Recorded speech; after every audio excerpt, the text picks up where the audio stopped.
si sale. Sí, vamos a dar comienzo. Bueno, como siempre agradecemos a todo el auditorio, a los disertantes, que ahora dándole lugar a Gustavo Ostor va a hacer la presentación de ustedes. En nombre de la Sociedad de Cirugía es un placer tenerlos. Siempre buscamos patologías prevalentes que sean de utilidad para todos los cirujanos y buscamos buenos maestros. Así que, doctor Pedro Ferraina, muchísimas gracias, lo mismo que a Martín Palavecino, a los doctores que van a presentar los casos clínicos a discutir, pero eso es una parte que se la dejo a Gustavo Stork, así que damos comienzo al segundo módulo HPV de lesión quirúrgica de vía biliar. Y Gustavo, si querés empezar a presentarlos, te agradezco mucho. Bueno, gracias Mariano, bueno, buenas noches a todos. Es un gusto volvernos a reunir, la verdad que este año viene muy movidito, con mucha actividad, con gente que nos viene a dar una mano, nos viene a dar charlas, con mucha trayectoria en todos los temas que nos han tocado, así que más que presentarlos, saludarlos, porque quien no conoce al doctor Pedro Ferraina, un amigo quirúrgico, un maestro de todos los que están presentes, un cirujano que representa a la UBA, representa al Hospital Clínica, y ha sido también un pionero en cirugía laparoscópica y demás. Así que Pedro, la verdad que es un honor para nosotros tenerte. Voy a presentar a Martín Palavecino, que todavía no ha llegado, va por razones personales, pero va a llegar en un ratito, que es también un amigo personal, cirujano HPV del Hospital Italiano de Buenos Aires. Ambos nos van a hablar de lesión quirúrgica de vía biliar. El doctor Ferraina nos va a hablar en primera instancia, un poco haciendo referencia a la prevención, y después el doctor Martín Palavecino un poco más al tratamiento. Y después tenemos algunos invitados de Córdoba y también de Buenos Aires, que nos van a presentar algunos casos clínicos. Fernando Álvarez, también un amigo como todos nosotros, ex fellow del Hospital Italiano, formado en HPV y hoy trabajando en Córdoba, en la Clínica Universidad Reina Fabiola, así que también te agradecemos, Fernando, por tu presencia. Y no sé si está conectado Gabriel Cervantes, no lo hemos saludado antes, pero seguramente... Estoy acá, no los quería interrumpir. ¿Qué tal? Buenas noches. Bien, Gabriel, ¿cómo estás? Gabriel Mucho es gusto. fellow Sí. de ahí del Hospital El Cruce, fellow de cirugía hepatobiliar compleja y trasplante hepático. Seguramente quizás esté Emilio por ahí también dando vuelta, o alguno de los compañeros. Así que le vamos a agradecer también a ustedes por los casos clínicos que van a presentar después. Bueno, no demoramos más, Pedro, te Bueno, escuchamos. muchas gracias por la presentación y espero no aburrirlos, y es muy posible que los conceptos que les dé, para los que ya tienen experiencia, sean un poco aburridos, pero me pareció que es interesante seguir hablando sobre colecistectomía laparoscópica y sobre todo lo que en los últimos años se denomina colecistectomía segura, tratando de disminuir y, si es posible, anular una de las complicaciones más temibles de la misma, que son las lesiones quirúrgicas de la vía biliar. Esa frecuencia de lesiones quirúrgicas, por supuesto, ha disminuido en los últimos años, pero sigue siendo bastante preocupante. Aproximadamente el promedio que se da cuando se toman grandes números, por cierto que hay experiencias individuales con lesiones en un número muy bajo, pero cuando uno toma los grandes números a nivel hospitalario y hace una revisión en ese sentido, la cantidad de lesiones es parecida a 0,4, 0,3, había llegado a ser 0,5 inclusive, y aún en los últimos años, en la gente que empezó a hacer cirugía laparoscópica, colecistectomía laparoscópica por una sola incisión, esos números habían llegado a subir hasta 0,7, en esta revisión, por ejemplo, sobre 2.600 casos, o sea que es una tasa realmente muy difícil de tolerar, sobre todo porque, como ustedes ven, la colecistectomía laparoscópica ha aumentado su frecuencia muchísimo en los últimos 20 años, justamente porque es mini-invasiva, y eso ha significado que ha disminuido el porcentaje de conversiones, se puede hacer inclusive en forma ambulatoria, pero lo que seguía, por lo menos hasta hace muy pocos años, prácticamente con el mismo número, eran las lesiones quirúrgicas de la vía biliar. En este trabajo publicado hace nada más que 3 años, sobre una systematic review que se hizo sobre mucha cantidad de Perdón, Pedro, ¿sí? te interrumpo, no sé si quisieras compartir pantalla. Pero perdón, ¿no estoy compartiéndola? No, en este momento no, Pedro. Ah, no, que es un error terrible. Yo pensé que la estábamos compartiendo, pero yo puse compartir pantalla. Qué raro. A ver, vamos de vuelta, no hay problema. A ver, vamos de vuelta. Pongo compartir pantalla. Share. Ahí No, va. no estoy habilitado para compartir pantalla. Ahora sí. Me deshabilitó el Ya está, coordinador.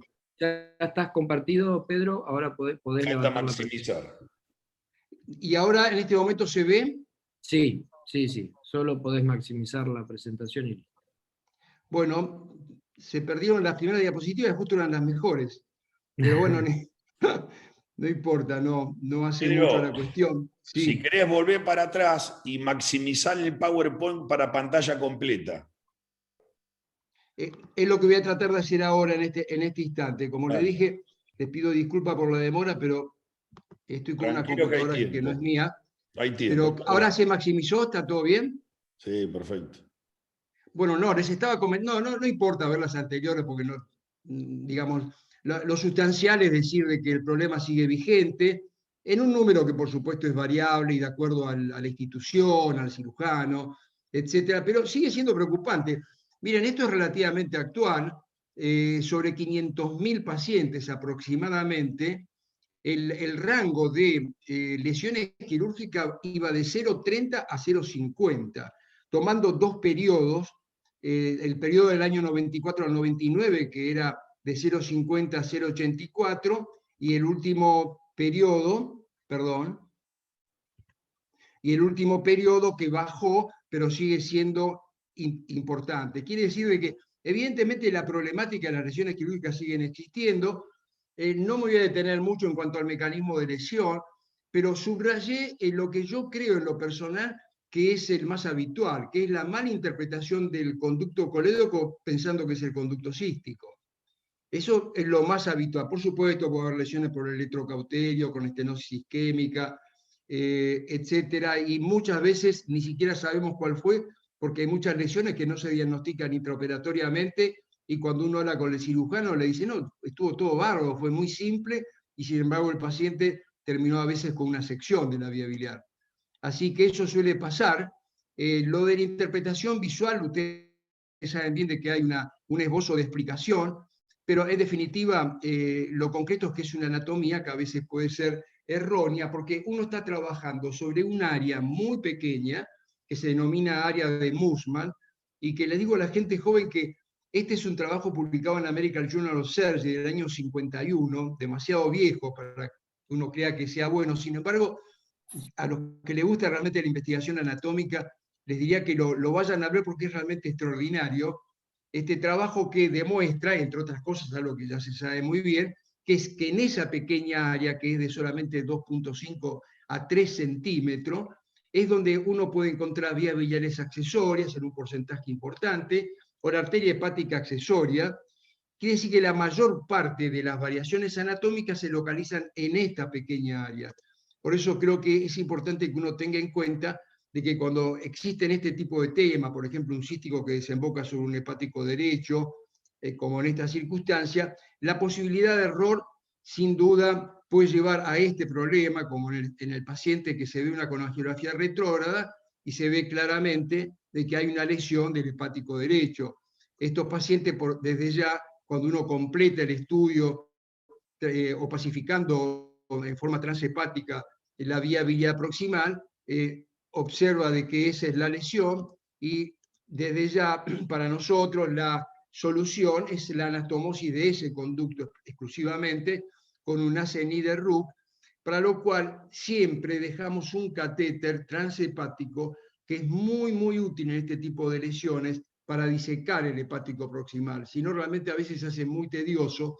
En cambio, uno con este marcador que es el catéter puede ir a buscar ese hepático, buscar la parte sana de la mucosa y hacer este tipo de anastomosis con el asa yeyunal, que como ustedes ven después por la opacificación a través del mismo catéter, se ve perfectamente la indemnidad. Hemos tenido varios de estos casos de lesiones de hepático derecho. Otras veces, y eso es más frecuente, justamente en el abordaje laparoscópico que en la cirugía convencional, lo que uno encuentra es que hay un colector hepático, ya sea posterior o anterior, habitualmente es el posterior, que está muy próximo al cístico, como se ve en esta colangiografía. Este tipo de colectores en la disección laparoscópica es relativamente simple, entre comillas, poder lesionarlo. Y hemos visto varios de estas lesiones, seguramente ustedes también, de colectores hepáticos, que se pueden expresar de dos maneras. Si están clipeados, porque el cirujano lo confundió con un conducto accesorio, ni siquiera se dio cuenta, a veces terminan con atrofia del segmento correspondiente y dilatación, y no pasa a mayores, y es discutible si realmente en estos casos uno tiene que hacer algo o simplemente seguirlo. Este es uno de los pacientes que nos vino a nosotros, y esta imagen la vimos al 5º mes de esta lesión de un conducto colector. Pero nosotros en general, si el paciente viene habitualmente con un viloma, que haya que drenarlo en forma percutánea y que después a través de la opacificación se ve que es un colector importante, como en este caso, preferimos hacer como con el conducto hepático derecho una anastomosis del colector con el intestino delgado de la misma manera que hicimos anteriormente. Pero en definitiva, lo que quería expresarles es que lamentablemente esta cirugía, que es justamente la primera cirugía importante para el médico residente cuando empieza a entrenarse en cirugía laparoscópica, y además tiene una gran prevalencia, por lo cual es una cirugía muy frecuente, sigue siendo un problema, y necesitamos mejorar esta situación para que no exista una complicación que a veces realmente es muy grave. Esto es otra cifra justamente sobre 319.000 pacientes, muy actual, que sigue hablando de una lesión de vías biliares del 0,23% que requiere intervención. Si ustedes calculan en la cantidad de colecistectomías que se hacen por año, estas cifras son realmente para temer, porque son muchas. Ahora bien, ¿qué hemos hecho los cirujanos para impedir este tipo de lesiones quirúrgicas? Desde que comenzamos a realizar esta técnica, lo inicial, especialmente para los que nos entrenamos en la técnica, entre comillas, americana, era fundamentalmente desplegar el triángulo de Calot. O sea, la tracción lateral del bacinete vesicular, para de esa manera desplegar el triángulo de Calot y poder disecar el cístico sin acercarnos tanto a la arteria cística y eventualmente a un colector, o si existiera alguna anomalía anatómica que nos acercara mucho al conducto hepático. Entonces, la tracción lateral y la tracción cefálica enderezan el cístico y de alguna forma ayudan mucho a que el cirujano ingrese en ese sector. Si la colecistectomía es sobre una vesícula que no tiene una inflamación crónica, ni siquiera una subaguda importante, en general esto suele ser suficiente, pero no tanto suficiente, porque a pesar de que esto ya fue descrito en el año 90, el primero que lo describió fue John Hunter, y después todos los que hicimos cirugía laparoscópica teníamos en cuenta a este una de las cosas más habituales, pero a pesar de eso siguió habiendo muchas lesiones. Y para mí lo que cambió un poquitito este tema fue el trabajo de Strasberg en el Journal of the American College of Surgeons en el año 95 ya, cuando empezó a hablar de visión crítica de seguridad. La Critical View of Safety que él describe, en realidad el impacto que tuvo en esos años no fue tanto. Fue un trabajo que se revalorizó, yo les diría, en los últimos 10 años, en donde prácticamente la difusión es tan grande que hoy en Estados Unidos, en algunas instituciones, exigen que los cirujanos, después que hagan la visión crítica de seguridad, le saquen foto y lo dejen eso en la historia clínica, porque es un resguardo muy importante por el hecho de que el enfermo llegara a tener alguna lesión quirúrgica, alguna bilirragia o algún problema. Así que ahora realmente se ha valorizado mucho, y en lo personal creo que si uno hace bien la visión crítica de seguridad, yo no tengo ninguna duda de que este es el aspecto técnico más importante de una colecistectomía laparoscópica. Por eso me quiero detener un segundito, especialmente para la gente joven, y decirles lo siguiente. Ustedes ven acá que uno ha disecado a través del triángulo de Calot, estableciendo las dos ventanas de seguridad. O sea, uno ve el conducto cístico la arteria cística, el lecho hepático. Entonces uno dice, bueno, te han hecho los dos triángulos, obviamente eso da certeza de que este es el cístico, de que esta es la arteria cística, y puede clipearlo si es que no hace con angiografía intraoperatoria sin ningún problema. Sin embargo, esto no es la visión crítica de seguridad. La visión crítica de seguridad es esto, es cuando uno diseca la porción distal de la vesícula del lecho hepático por adelante y por atrás, y entonces uno puede tener una visión, como se ve en la diapositiva, anterior y posterior, absolutamente cierta, y de esa forma evita el clipeado involuntario de un colector o aleja la posibilidad de que uno lesione la arteria hepática. Por cierto que esto es un caso simple, por eso se ve también en algunas colecistitis o en pacientes con situaciones de escleros retráctiles en su hilio vesicular, no es tan simple. Pero el dibujo es muy importante, el diapositivo, para enseñar al cirujano joven que esto es lo que tiene que buscar en la visión crítica. Y si el caso es difícil, yo siempre empiezo disecando del hígado la porción distal de la vesícula, y eso ayuda un montón. Primero porque endereza todo el infundíbulo cístico, de forma tal de que lo hace más friendly para su disección.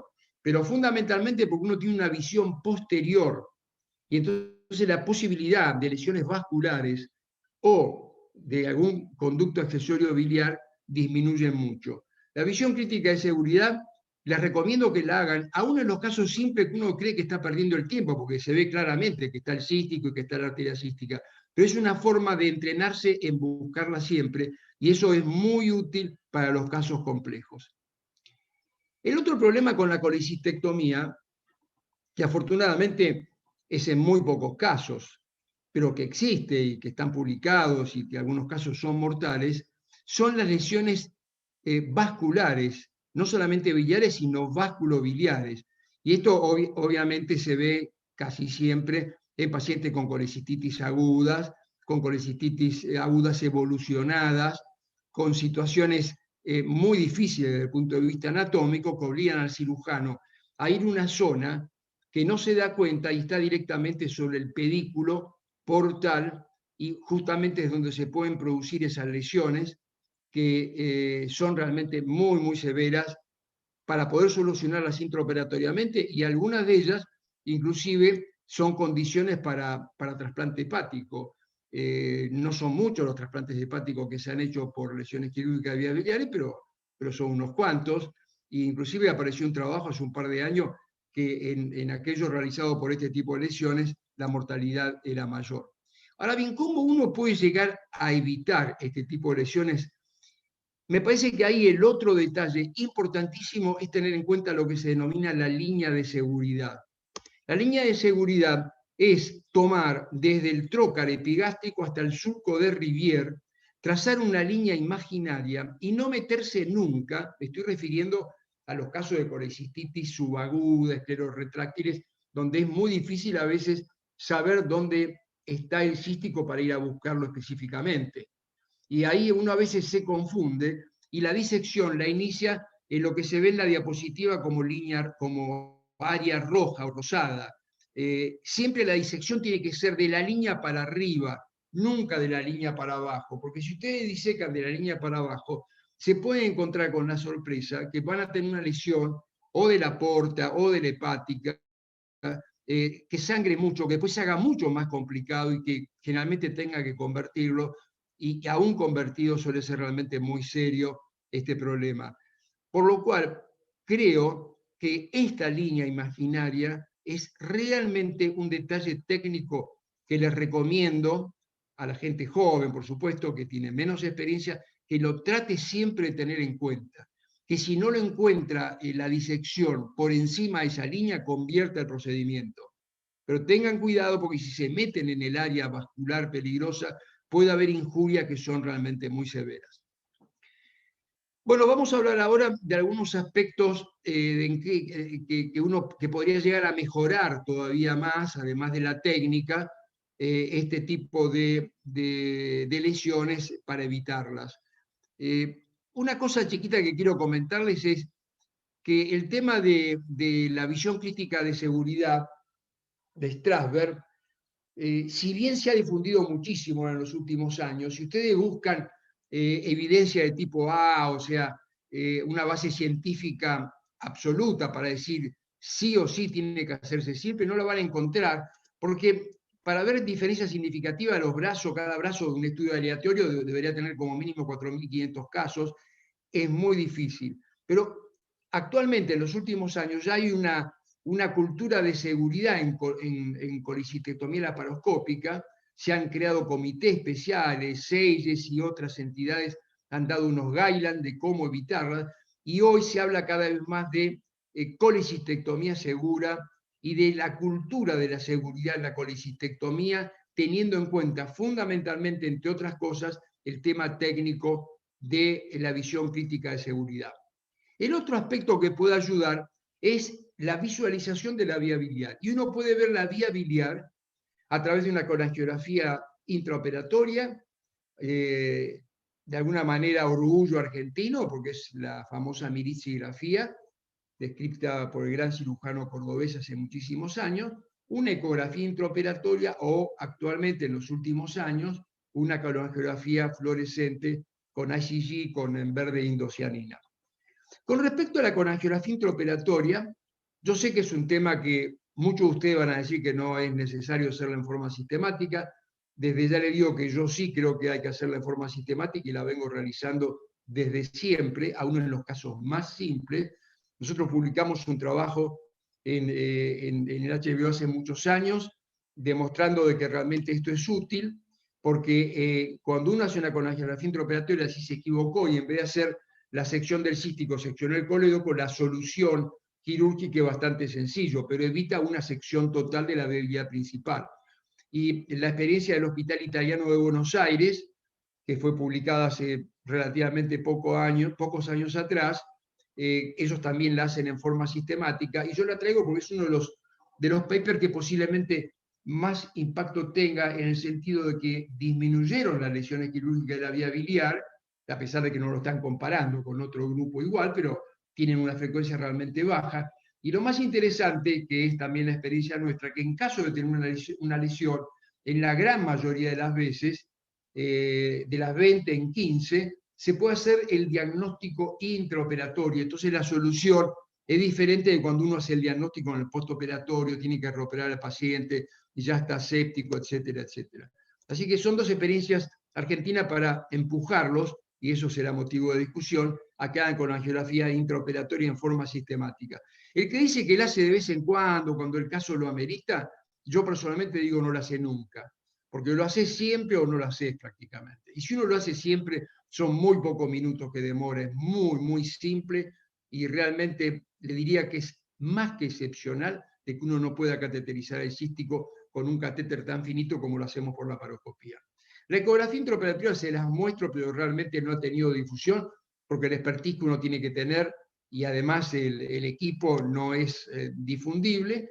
Y lo último, que lo voy a hacer muy rápido porque no todos tienen seguramente todavía fluorescencia, el equipo adecuado, pero nosotros empezamos acá en Argentina a hacer esto, yo me había entusiasmado muchísimo, y me habían hecho un prototipo en Stors, estuve en Alemania en aquel momento, y seguimos este trabajo que fue el primero, el Digisawa, y comenzamos esta experiencia con la estimulación con fluorescencia, para justamente demostrar de que en forma muy simple, haciendo un switch en el equipo de laparoscopía, uno podía tener una visión que la verdad en los primeros casos no era tan definida, tan exacta, pero actualmente con los equipos de más fidelidad se puede ver perfectamente bien. Y ni les cuento en robótica, que directamente ven verde la vía biliar y es espectacular. Pero bueno, la fluorescencia, nosotros hicimos nuestra primera experiencia en el año 2011 y 2012, que nos fue bastante bien, y en la actualidad hicimos un trabajo que fue publicado hace un par de años con todas estas instituciones, y en el trabajo que salió publicado en Annals of Surgery en enero del 2019, prácticamente se demuestra la misma historia. O sea, si uno tiene la posibilidad de hacer fluorescencia, realmente es muy bueno, Y especialmente es muy bueno, en mi opinión, para las instituciones que tienen residentes en periodo de aprendizaje de esta técnica, porque ayuda mucho a la visualización de la vía biliar, a saber dónde tiene que disecarlo, etc. El inconveniente que sigue teniendo esto es que en los pacientes con mucha fibrosis o en los obesos, uno tiene que hacer una disección previa porque la profundidad de la fluorescencia para poder visualizarla bien no es tanta. Entonces uno, si no denuda un poco la vía biliar, no termina viéndola bien. Pero de cualquier manera las estructuras se ven bien, no los voy a aburrir con lo que hicimos en el trabajo, porque creo que eso no tiene importancia. Pero quiero ir también a este último punto para terminar, espero no haberme extendido más de lo que tenía que haberme extendido, que me parece importante también para los médicos jóvenes. Actualmente, ¿hay que convertir a veces a algún paciente o no? Esa es una pregunta que uno se tiene que hacer. Hace muy poco tiempo escuché a un cirujano importante diciendo, no, ya a esta altura de la cirugía laparoscópica jamás se debe convertir. Bueno, yo creo que no es así, que sigue habiendo casos que uno tiene que convertir. Lo que no hay todavía certeza es cuándo hay que convertir, los parámetros o las cosas que uno tiene que tener en cuenta para convertir. Se publicó un paper el año pasado justamente, de cirujanos de Corea, de Japón, tratando de ver cuáles eran los parámetros. Se hizo una compulsa de cirujanos experimentados y no había acuerdo, cada uno tenía un parámetro diferente, o sea que no está muy claro en qué momento uno tiene que convertir, si después de 15 minutos de tratar de encontrar el cíclico, si después de media hora, si después de tener algún accidente intraoperatorio, etc.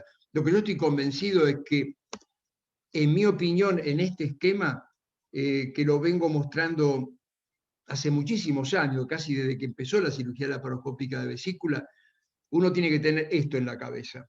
Si uno puede identificar el conducto cístico y hacer una colangiografía intraoperatoria, con experiencia se puede hacer cualquier cosa. Se puede operar un mirici, hacer una colecistectomía parcial, total, hacer un parche, tratar cálculo del colédoco, etcétera, etcétera, pero teniendo la identificación del cístico. Si uno no puede identificar con certeza el conducto cístico, después de un tiempo determinado de estar trabajando sobre la vía biliar, mi opinión personal es que hay que convertir el procedimiento, porque cualquier cosa que se haga es peligrosa para ese paciente. Entonces yo creo que este es un esquema que lo vengo mostrando hace muchos años, pero para mí sigue teniendo vigencia, porque sigue habiendo casos de colecistitis que uno no las opera en el periodo adecuado, ya tiene muchos días de evolución, por determinados motivos va a la cirugía y realmente a veces es muy difícil la disección de esa zona. Esto ya lo dijimos, lo de la conversión. Y finalmente, con respecto al aprendizaje de todas estas cosas, yo creo que es muy importante que el cirujano joven, especialmente en su residencia, tiene que tener una transmisión de alguien que tenga una expertise importante en cirugía biliar. A veces se le hace operar a un residente del segundo año, le ayuda el jefe de residente. Yo creo que es muy importante que las primeras operaciones sean ayudadas por gente de experiencia. Esto ya está demostrado que es muy importante. Y los guidelines actualmente, por ejemplo, de SELES, son fundamentalmente la visión crítica de seguridad, el critical view of surgery, tomarse un time out previo al clipear las estructuras importantes para estar seguro que uno no está cometiendo un error, tener un conocimiento importante de las posibilidades de distintas anatomías biliares y vasculares que pueden existir en la zona, y, en mi opinión personal, tener siempre un ayudante experto y una muy buena formación. Creo que eso para mí es la parte más importante para que evitemos, especialmente en la curva de aprendizaje, que la sociedad tenga que pagar con lesiones quirúrgicas una situación que nosotros como cirujanos tenemos que resolverla de una manera diferente. Bueno, eso es todo. Muchas gracias por la atención. Bueno, muchas gracias, Pedro. Excelente presentación. Supongo que lo habrán disfrutado mucho los chicos. Y bueno, vamos a pasar a la segunda charla para mantenernos en el tiempo. Hola Martín, ¿cómo estás? Hola, Gustavo, la Sociedad de Cirugía de Bahía Blanca, doctor Ferraina, Martín, Mariano ¿qué tal? Moro. Hace rato que no nos vemos, esperemos que algún día se acabe esta maldita pandemia y podamos volver a la presencialidad. Es cierto. Y después comernos un asado ahí en Bahía, como nos tienen acostumbrados nuestros amigos ahí de Bahía. Bueno, difícil hablar después del doctor Ferraina, pero voy a tratar de hacer lo que pueda. A ver si comparto la pantalla. ¿Se ve ahí? Sí, Martín, perfecto. Perfecto. Bueno, vamos a hablar un poquitito de algunas cosas. En algunas cosas vamos a estar 100% de acuerdo, en algunas cosas por ahí hay algunas variantes pequeñas. A mí no me gusta ser muy taxativo, pues sobre todo en algo que es tan prevalente, que es la colecistectomía laparoscópica, en donde las variantes técnicas que hay dando vuelta por todos lados son múltiples, y cada uno tiene su técnica, y bueno, yo lo que trato de mostrar es la experiencia del grupo nuestro, un poco de experiencia mía, porque también entre nosotros alguna mini variable en la técnica quirúrgica tenemos. Pero bueno, la lesión de vía biliar es algo de la cual nadie escapa. Todos que tengamos más allá de 500 vesículas operadas tenemos derecho a tener una lesión de vía biliar. Ya todos sabemos que el número mágico tolerable es no más de una cada 500, obviamente mientras menos mejor, y si uno puede escaparle ese número mejor. Pero bueno, hoy la lesión de vía biliar es una constante, y yo empecé a interesarme en este tema cuando todavía era residente, y el doctor Pecol nos pidió que trabajemos junto a él a ayudar en la pesquisa de las complicaciones de la cirugía laparoscópica cuando él tuvo que preparar su relato allá por el año 2003.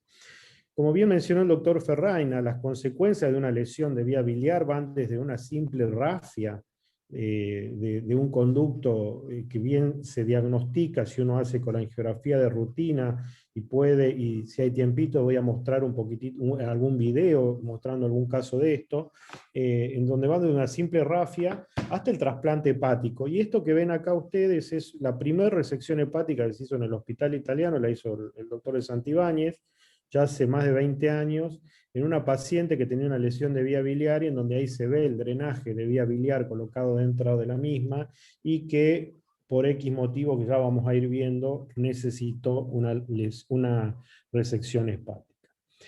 Es bien sabido, con la cirugía laparoscópica se aumentó el número de lesiones de vía biliar. Esto es por distintas variables que ya también mencionó el doctor Ferraina, en algunas modificaciones que hubo en la técnica de disección que impuso la colecistectomía laparoscópica con respecto a los que venían operando colecistectomía abierta, y ha hecho que en algunos casos hasta se quintuplicara el índice de lesiones de vía biliar.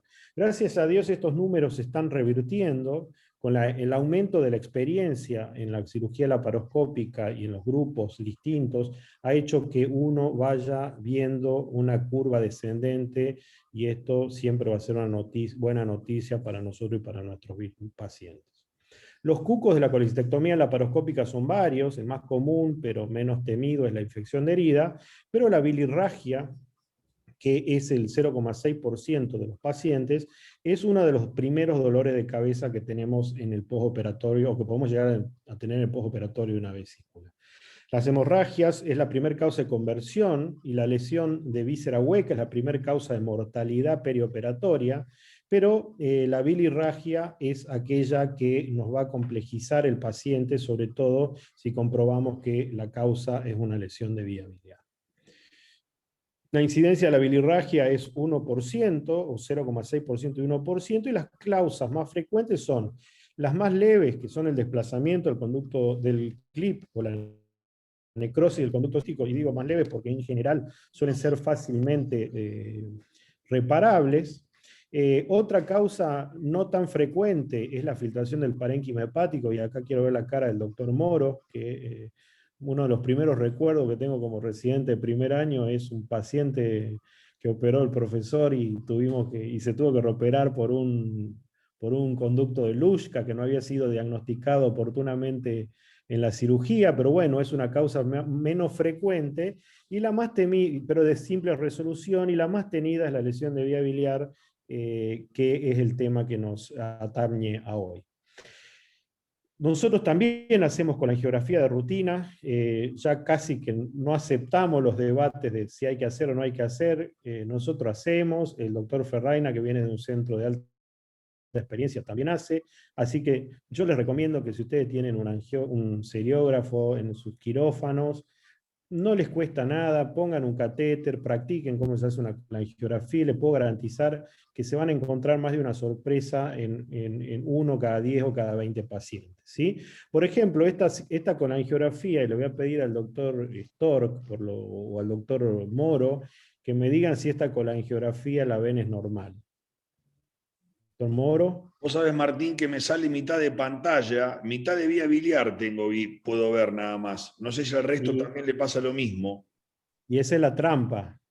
Puedo ver el hepático derecho, la rama anterior, Claro. la posterior, el hepático izquierdo, quizás esta rama es para el 4, no sé bien, y bueno, por supuesto a distal no se ve más nada, pero hay que insistir en ver toda la vía biliar completa, ¿no? Tal cual, ese es el mensaje. Yo cuando era residente nos decían, miren que haya 2 vías biliares a la derecha y una a la izquierda, y si está todo así, está todo ok. Y acá, por lo que vos bien describiste, se ven 2 vías biliares a la derecha, se ve a la izquierda, se ve en la rama del 4.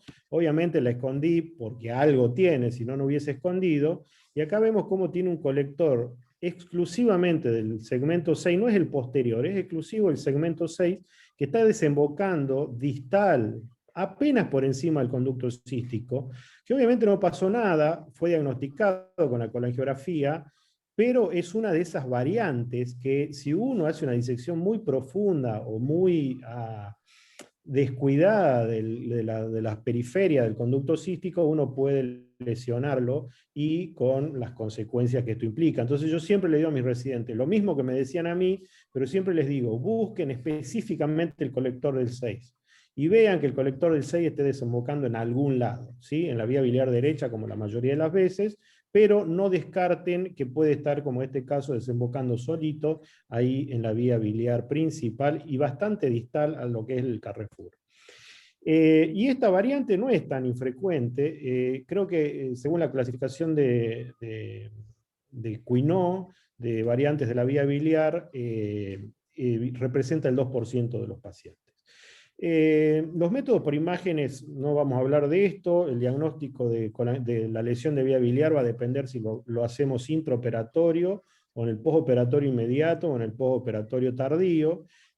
Hoy en día la mayoría del diagnóstico lo hacemos por tomografía, es raro, o colangioresonancia, es raro que lleguemos a hacer una CPR o una colangio percutánea, por lo menos en las instituciones que tenemos buena resonancia. La CPR, ahí lo veo el Pichón Jara, que la va a defender seguramente ultranza, pero la dejamos para el intervencionismo, no para el diagnóstico. Si vamos a hacer solamente diagnóstico, preferimos hacer una colangioresonancia. Y como le dije, ojo con el posterior del derecho, porque no es menor. Acá viene la parte en donde tenemos que diferenciar en qué momento, del posoperatorio o del perioperatorio encontramos la lesión de vía biliar. Lo ideal sería que diagnostiquemos intraoperatoriamente, y acá vuelvo a recalcar la importancia de la colangiografía intraoperatoria, porque nos va a permitir no necesariamente evitar la lesión de vía biliar, pero sí probablemente diagnosticarla y poderla solucionar en el mismo acto quirúrgico, disminuyendo la morbilidad del paciente y no menos importante, disminuyendo la litigiosidad. Entonces sabemos que si el paciente sale resuelto de la cirugía, por más que hayamos tenido un accidente, es menos probable que nos suceda alguna cosa, algún lío legal. Este algoritmo, que parece un poco complejo, si lo empezamos a disecar un poquitito, no es tan complejo porque forma parte bastante del sentido común, que muchas veces es el menos común de los sentidos.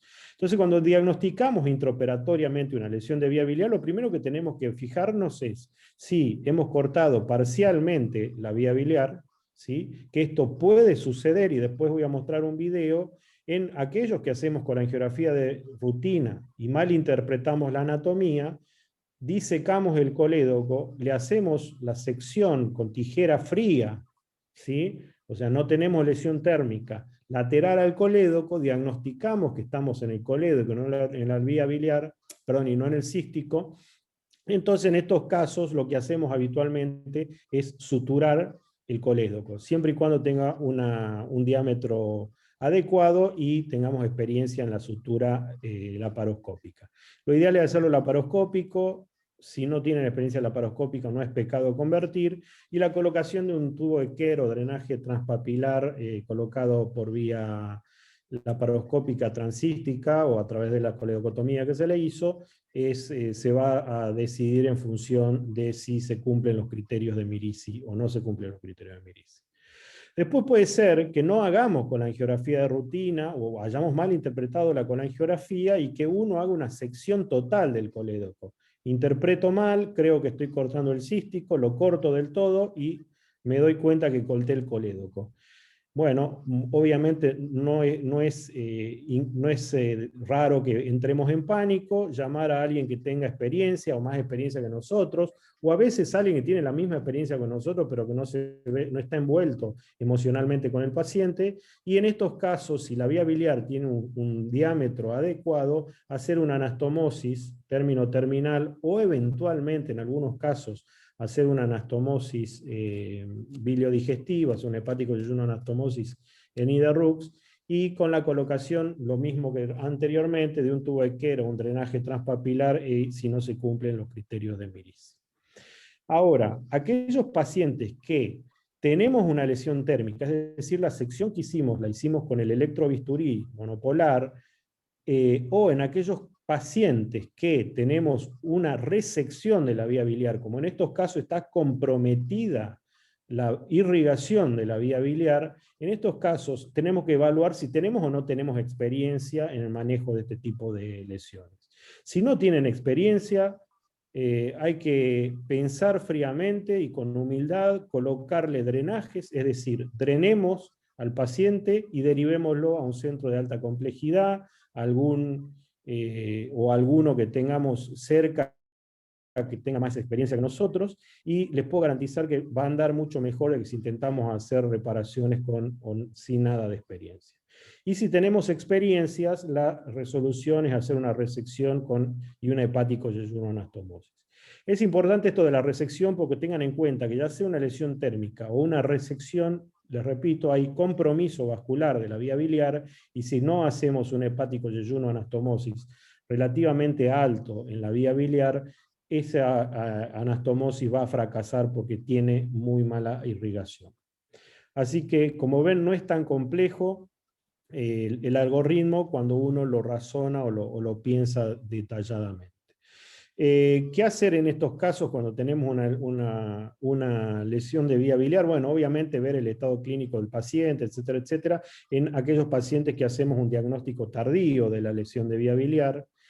Y en este paper que presentamos ya hace varios años, cuando yo era fellow del doctor de Santibáñez, le habían pedido a él una editorial por invitación de que escribiera una lesión, lo que él consideraba lo que era una lesión quirúrgica compleja, y él, desde su experiencia, definió una lesión de vía biliar compleja como aquellas lesiones que son muy altas, que tienen o no un compromiso inflamatorio local, es decir, que hayan tenido un coleperitoneo o un biloma en la localización, que sean vías biliares de pequeño calibre, que tengan mecanismo térmico en la causa, en el instrumento que utilizamos para seccionar la vía biliar, que haya una lesión vascular asociada, que uno haya mal interpretado también la anatomía vascular, que haya tenido intentos fallidos previos de reparación, esto que yo les contaba recién, a veces uno en su afán de reparar, cuando no tiene la experiencia suficiente, uno puede llegar a empeorar la situación si intenta hacer una reparación, o aquellos pacientes con lesiones quirúrgicas de larga data que tienen algún tipo de compromiso vascular o parenquimatoso hepático y que tienen hipertensión portal. Todos aquellos hacen que sean de un manejo muy complejo porque son diagnosticadas a veces en el postoperatorio tardío, y ello va a requerir de un algoritmo de manejo igual de complejo o más complejo que les mostré recién, que como lo ven acá es muy intrincado, pero de vuelta, si disecamos un poco el algoritmo, es bastante lógico también. Es muy importante definir, cuando encontramos en el intraoperatorio, en el postoperatorio temprano, generalmente le llamamos dentro de las primeras 7 a 14 días, y el tardío es aquel que es después de los 14 días. Cuando el diagnóstico es temprano, tenemos que ver cómo lo diagnosticamos. Si el paciente hizo un biloma, hizo un coleperitoneo o se presentó con ictericia, ¿sí? Estas son las 3 situaciones en las que podemos vernos envuelto en un paciente que es diagnosticado en el postoperatorio temprano. Si tenemos un biloma, hay que hacer un drenaje percutáneo, es una localización localizada, en donde uno coloca una aguja, coloca un drenaje, drena la colección, y después tiene uno tiempo de ver qué pasa. Si la bilirragia se agota o persiste. Si la bilirragia se agota, puede ser que haya sido un conducto de Luschka, en donde si uno drena el conducto de Luschka y uno tiene menor presión hacia la vía biliar que hacia la cavidad peritoneal, esos conductos tienden a cicatrizarse y uno soluciona el problema con una mínima intervención. La mayoría de los casos, si hay una lesión de vía biliar, va a persistir la bilirragia, en donde yo en esos casos voy a tener que, seguramente mediante una fistulografía, una inyección de contraste a través del drenaje que coloqué, voy a definir si tengo una sección parcial o una sección total del colédoco. Y ahí vamos a ver que si tengo una sección parcial, una de las soluciones, o la solución es tratar de hacerlo lo mínimamente invasivo, ahí llamamos al pichón Jara, que le pongo un stent en la vía biliar y con este stent tratar de cerrar la filtración y que cicatrice, que se bloquee y que mediante el drenaje hacia el duodeno a través del stent agote o seque la bilirragia. Y en aquellos pacientes que tienen una sección total de la vía biliar, hay que armarse de paciencia, inyectarle paciencia al paciente, colocarle ya tiene los drenajes colocados, y en esa circunstancia esperar 6 a 8 semanas y de ahí realizar el tratamiento definitivo. Acá hay varias posturas, hay algunas posturas, por ejemplo, Massimo Malagò, que es un cirujano italiano que trabaja en Londres, que tiene mucha experiencia, él le hace la reparación temprana, pero bueno, él es una persona que tiene mucha experiencia, trabaja en trasplante, trabaja con anastomosis de conductos de colédocos muy finitos. La recomendación es que, por lo menos en nuestra experiencia, que el drenaje lo hagamos diferido 6 a 8 semanas. En aquellos pacientes que tengan un coleperitoneo, obviamente vamos a tener que hacer un drenaje quirúrgico, no un percutáneo, porque la colección no está localizada, sino que está generalizada dentro del abdomen. De ser posible, y si tienen experiencia, el drenaje se puede hacer por vía laparoscópica, y después el algoritmo sigue siendo lo mismo. Una vez que hago el coleperitoneo y coloco los drenajes, ver si esto persiste o no persiste, y en función si es una sección parcial o total, proceder como procedimos en el caso del biloma. Y el caso más grave es la ictericia. Aquel paciente que se presenta amarillo en el postoperatorio, vamos a definir en función de la urgencia que tiene el paciente. Aquel paciente que se presenta con colangitis, claramente estamos en función de una urgencia, y entonces hay que drenarlo urgentemente, ya sea por endoscopía o por percutáneo, dependiendo de la disponibilidad que tengamos en nuestras instituciones y de la experiencia que tengan el equipo biliar con el que trabajemos. Si el ACPR o el percutáneo es exitoso, en esos casos se acaba el problema, y en aquellos casos que ven que el CPR o el percutáneo fracasa, vamos a ver qué es lo que pasa. En aquellos pacientes que se presentan con ictericia sin colangitis, el manejo es igual a la lesión de vía biliar de diagnóstico tardío, en donde ahí vamos a ver que en los pacientes que se presentan con ictericia y ya sea en forma temprana sin colangitis o tardía, vamos a ver que ahí se debe esto a una estenosis parcial, que puede ser extensa o no extensa, o una estenosis total, que generalmente también puede ser extensa. Esto es claramente diagnosticado por colangioresonancia. Hoy, como dijimos, los estudios por imágenes son muy buenos, y en aquellos pacientes que tengamos una estenosis parcial no extensa, vamos a hacer una CPR o percutáneo.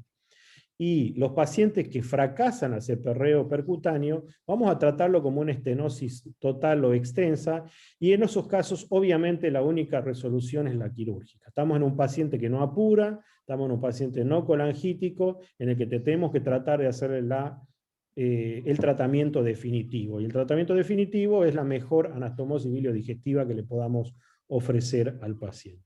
Y la cirugía va a depender de si tenemos una estenosis extrahepática, que es la gran mayoría de las veces, y en aquellos pacientes que tenemos una estenosis extrahepática, hay que hacer un hepático yeyuno anastomosis en Ide-Rux, técnica de Hep-Quinault, meterse hacia la vía biliar izquierda, lograr una buena boca anastomótica, no lesionar la irrigación del colédoco cuando uno secciona la vía biliar, estos casos generalmente van a evolucionar favorablemente.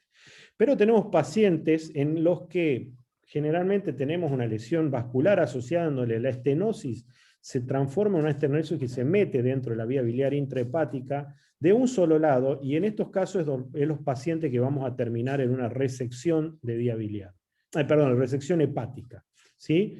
Como le mostré la foto y como también comentó el doctor Ferraina previamente. Entonces, todo paciente con una estenosis tardía, que tenemos compromiso de la vía biliar intrahepática unilateral, vamos a ir a resección. Y en aquellos pacientes que tienen una estenosis intrahepática bilateral, que generalmente son pacientes que tienen asociada una lesión vascular, preferentemente de la arteria hepática y en algunos casos también de la vena porta, son aquellos pocos pacientes que lamentablemente van a terminar en un trasplante hepático. Nosotros hemos publicado esta experiencia en varias oportunidades. Esta es una de ellas, en la que hasta el año 2006 vemos cómo habíamos tratado hasta ese momento 187 pacientes, de las cuales complejas eran más del 60% de los pacientes. Y acá vemos, por ejemplo, un paciente que tiene una lesión de la arteria hepática derecha, diagnosticada por angiografía. Hoy no hacemos más angiografía, hoy lo hacemos angioresonancia. Es muy importante identificar todos los conductos hepáticos que necesitan ser anastomosados. Nos ha pasado también ver pacientes que venían con una muy buena hepático yeyuno, pero se habían olvidado el posterior del derecho y venían con una bilirragia del posterior del derecho, y siempre pedir asistencia a un cirujano que no esté comprometido emocionalmente con el paciente. La técnica quirúrgica es simple, es exposición del área, es simple de explicar, no necesariamente simple de efectuar. Es buscar una boca de la vía biliar proximal que esté libre de lesiones térmicas, libre de estenosis. Hacer colangiografía, esto es fundamental porque uno tiene que estar seguro que están anastomosando todas las bocas anastomóticas, las bocas biliares que están envolviendo o que drenan el hígado, no olvidarse ninguna. Siempre preoperatoriamente nosotros nos aseguramos la permeabilidad del aparato vascular, porque como muchas veces esto termina en litigiosidad, es importante que si una lesión de vía biliar es derivada, nosotros tengamos un diagnóstico preoperatorio si tenía una lesión vascular asociada. Hacer una hepático yeyuno en Ide-Rux con técnica de Hep-Quinault, es decir, meterse bien hacia la vía biliar izquierda. Y importante, nosotros usamos material reabsorbible. Esto es discutible, cada uno tiene su técnica, no voy a ponerme en categórico en esto, cada uno usa en función de su experiencia y su disponibilidad, y lo que sí es importante es la utilización de magnificación, porque es importante que la reparación que hagamos sea la definitiva. Acá vemos algunos casos, este es un ducto que tenía necrosis, con lo cual obviamente hay que disecar más arriba para poder hacer una anastomosis en una vía biliar adecuada. Ahí vemos cómo todas las bocas anastomóticas están identificadas y traccionadas con puntos identificadores. Acá se ve este paciente que yo les había contado, que tenía una vía biliar posterior derecha que no había sido drenada, o sea, tenía una linda hepático yeyuno, pero le drenaba el 70% del hígado, el otro 30% estaba sin drenar.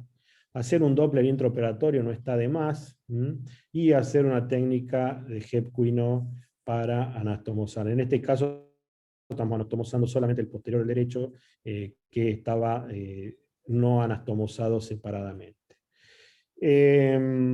Hay algunos grupos que hacen reparación temprana, tienen un éxito bastante bueno, pero como les digo, es importante tener experiencia, Nosotros preferimos, repito, diagnosticar la forma, en forma tardía. Hay lesiones que para algunos no son lesiones, sí lo son para Strasberg, por ejemplo las lesiones exclusivamente del posterior del derecho. Generalmente son lesiones de relativamente fácil manejo, hay algunas que ni siquiera hay que hacer nada, hay algunas que simplemente el colector del 6 se atrofia solo y termina drenándose en forma espontánea.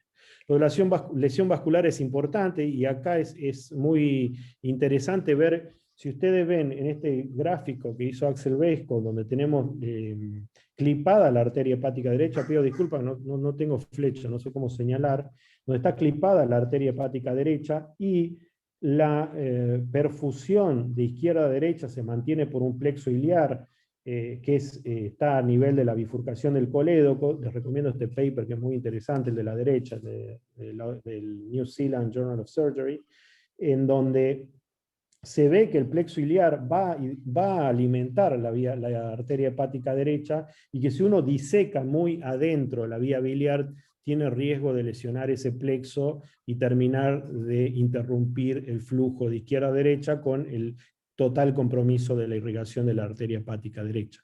Como ustedes saben, la irrigación de la vía biliar es netamente arterial. Si ustedes tienen mala irrigación arterial, van a tener mala irrigación del colédoco. Esto es una colangiografía que se la mostré previamente, en donde vemos el plexo iliar. Acá, la arteria hepática derecha debería estar ahí, la habían lesionado, ¿sí? Está ausente, pero a través del plexo iliar, tardíamente la arteria hepática derecha se llenaba por este shunt anatómico, el shunt fisiológico. De todas maneras, siempre documentarlo, porque si uno lesiona ese shunt, la macana se agranda y se intensifica y se agrava.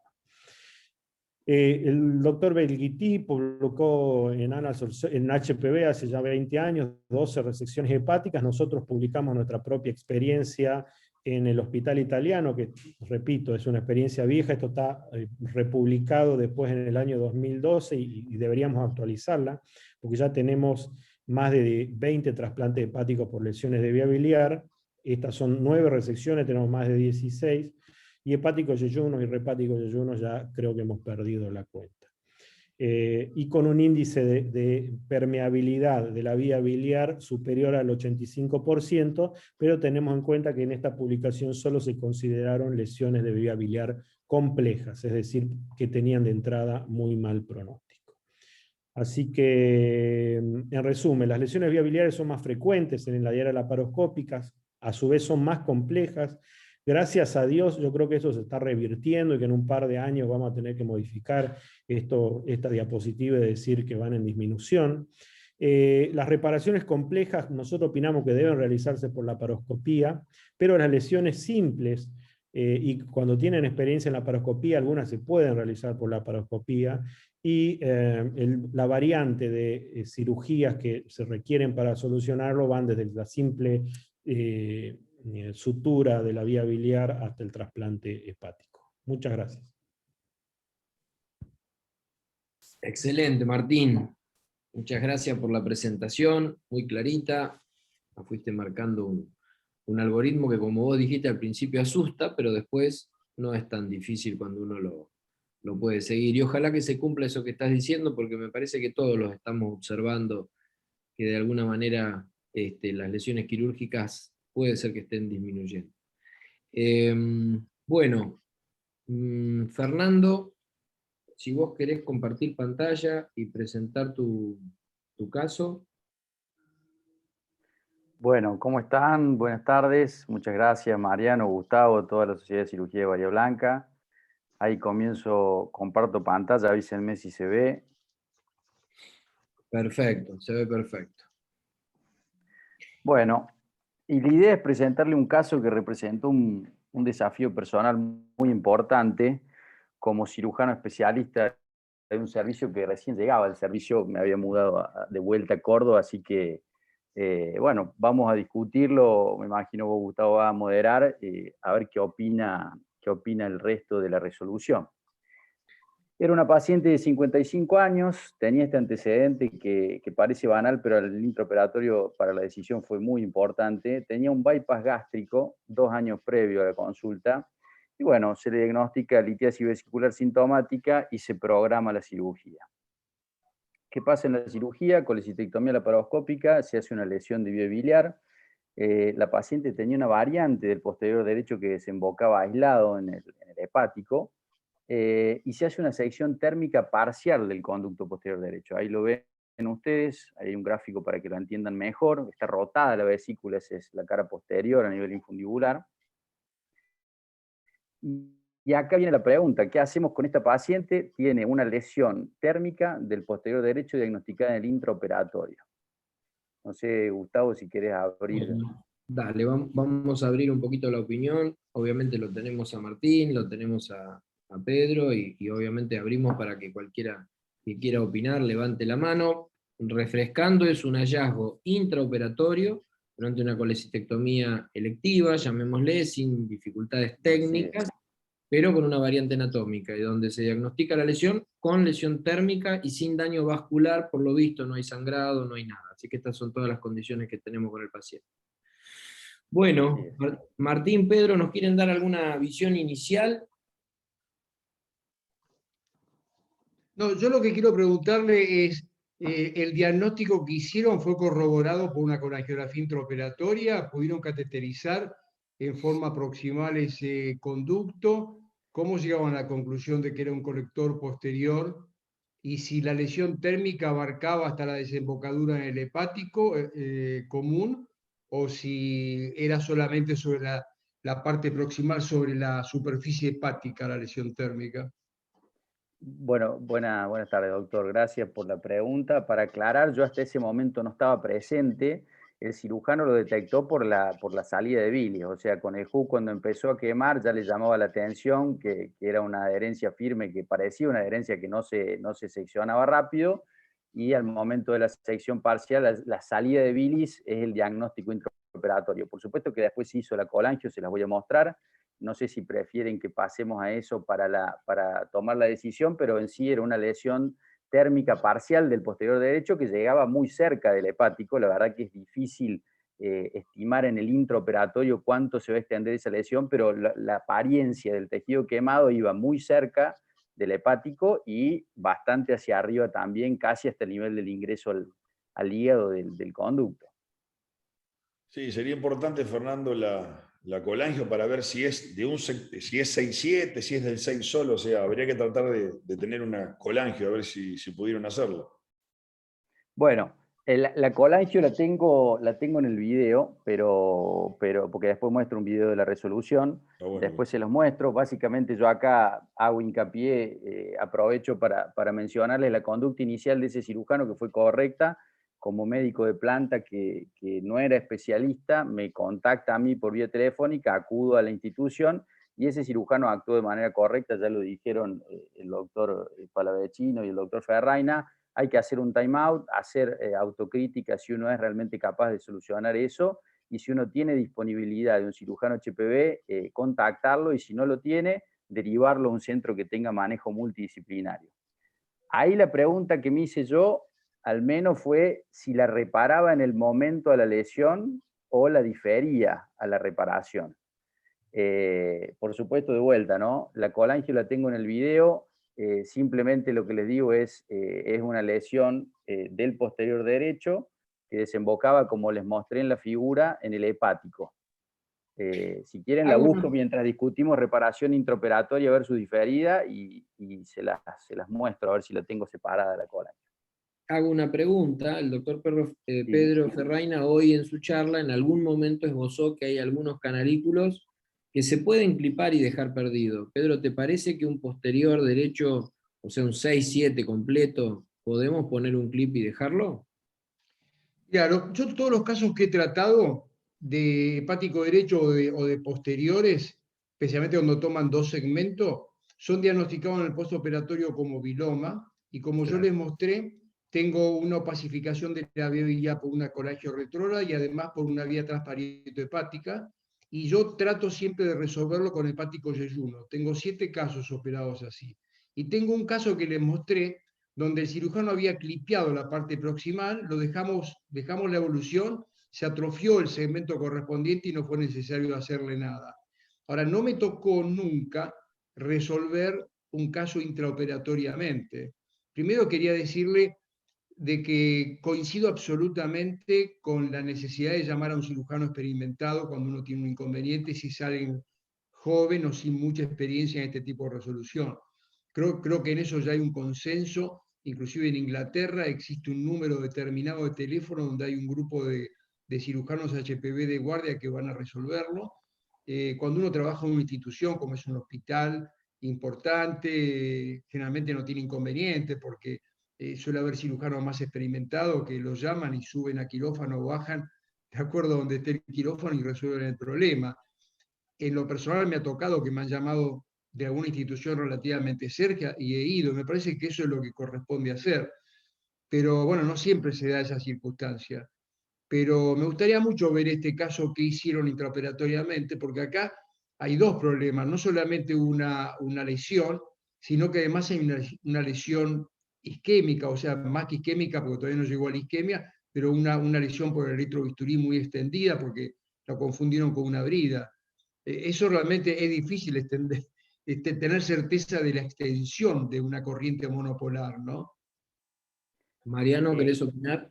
Gustavo, un segundito, ya tengo la Sí. colangio si la quieren ver y no Dale. tengo inhabilitado compartir pantalla. A ver, ya te habilitamos.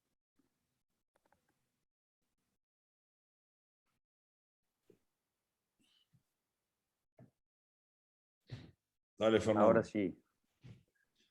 No, que Ahí decía va que la colangio. lo que decía el doctor Ferraini recién es muy importante, ¿no? Porque si tenemos necrosis, como mostraba Fernando, toda la pared verde hasta dentro del hígado, bueno, muchas opciones de reconstrucción no hay, o sea que la parte vascular también es importante en la toma de decisión. Martín, mientras la están mostrando, no sé si en la experiencia de ustedes tuvieron algún hallazgo así, si lo repararon en el momento. No, posterior, sí, solamente del posterior no recuerdo. Sí hay una sección lateral del posterior que se cerró se hizo un cierre primario que posteriormente evolucionó con la atrofia sin ningún tipo de complicación, pero era un colector solamente el 6. Como bien dijo Mariano, creo que el doctor Ferraina, que es importante ver la colangio, como estamos viendo acá, que aparentemente, por lo que yo veo, es todo no sé si es solo el posterior, porque estoy viendo ahí que drena seguro 7 y 6, pero también hay una A la rama ahí izquierda que... tienen hacia, digamos, proximal y a la derecha hacia distal. No sé si sale lo que marco, ¿no? Pero al menos yo interpreté, ¿eso sale el cursor o no? Cuando yo marco. Vos Sí, estás, sí, ahí estoy bien. vos Bueno, estás esto lo marcando interpreté eso. como 7, 6 y esto lo Correcto. interpreté como 8 y 5. O sea, yo interpreté que Sí. esto era todo el posterior derecho, sobre todo porque hacia dónde se extiende De y acuerdo. el calibre, ¿no? Eran conductos de gran calibre, al menos en la colangiografía. Sí, o sea, mirando esa colangiografía pareciera raro que se vaya a atrofiar, que uno pudiera hacer una ligadura y que eso evolucione con mini colangitis hacia una atrofia lobar. Yo creo que si hago esa colangiografía me veo en la obligación de hacer algo. Eh, El tema es que, eh, ¿no?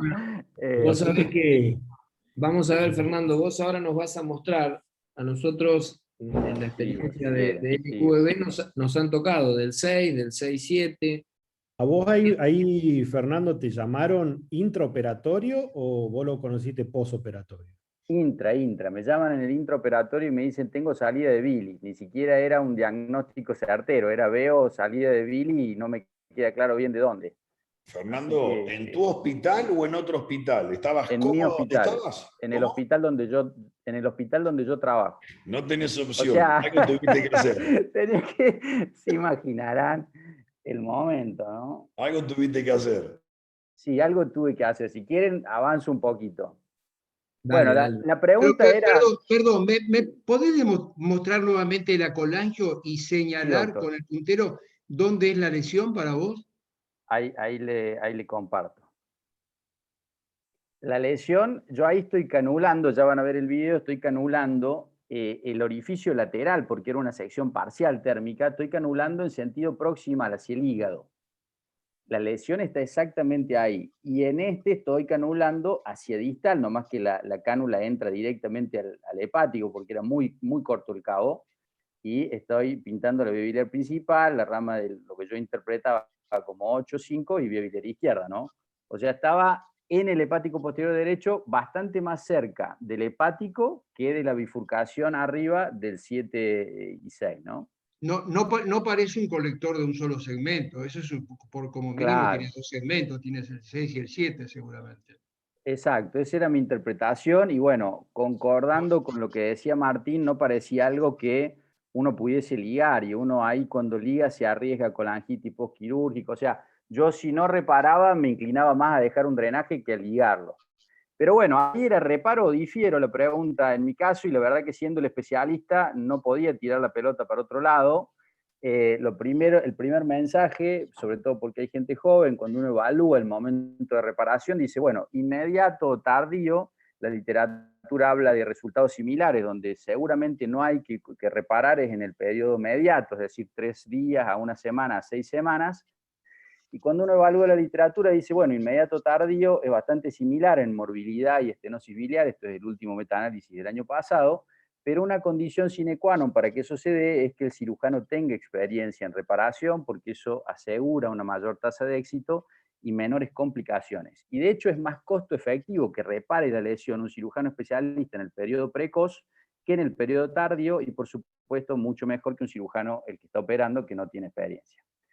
La pregunta que seguía era ¿qué reparación le hago? Y bueno, ahí era complicada la decisión. En algún sentido, cuando esto lo mostró Martín, lo analizamos en el hospital italiano en mi etapa formativa, quedaba claro que era una sección parcial y que tenía mecanismo térmico, entonces, sin ninguna duda hay que resecar vía biliar. Y si uno reseca vía biliar, después encontrar algo con lo cual anastomosarlo dentro de la vía biliar remanente era optar por el cístico, por ejemplo, que era un cístico inflamado de gran calibre.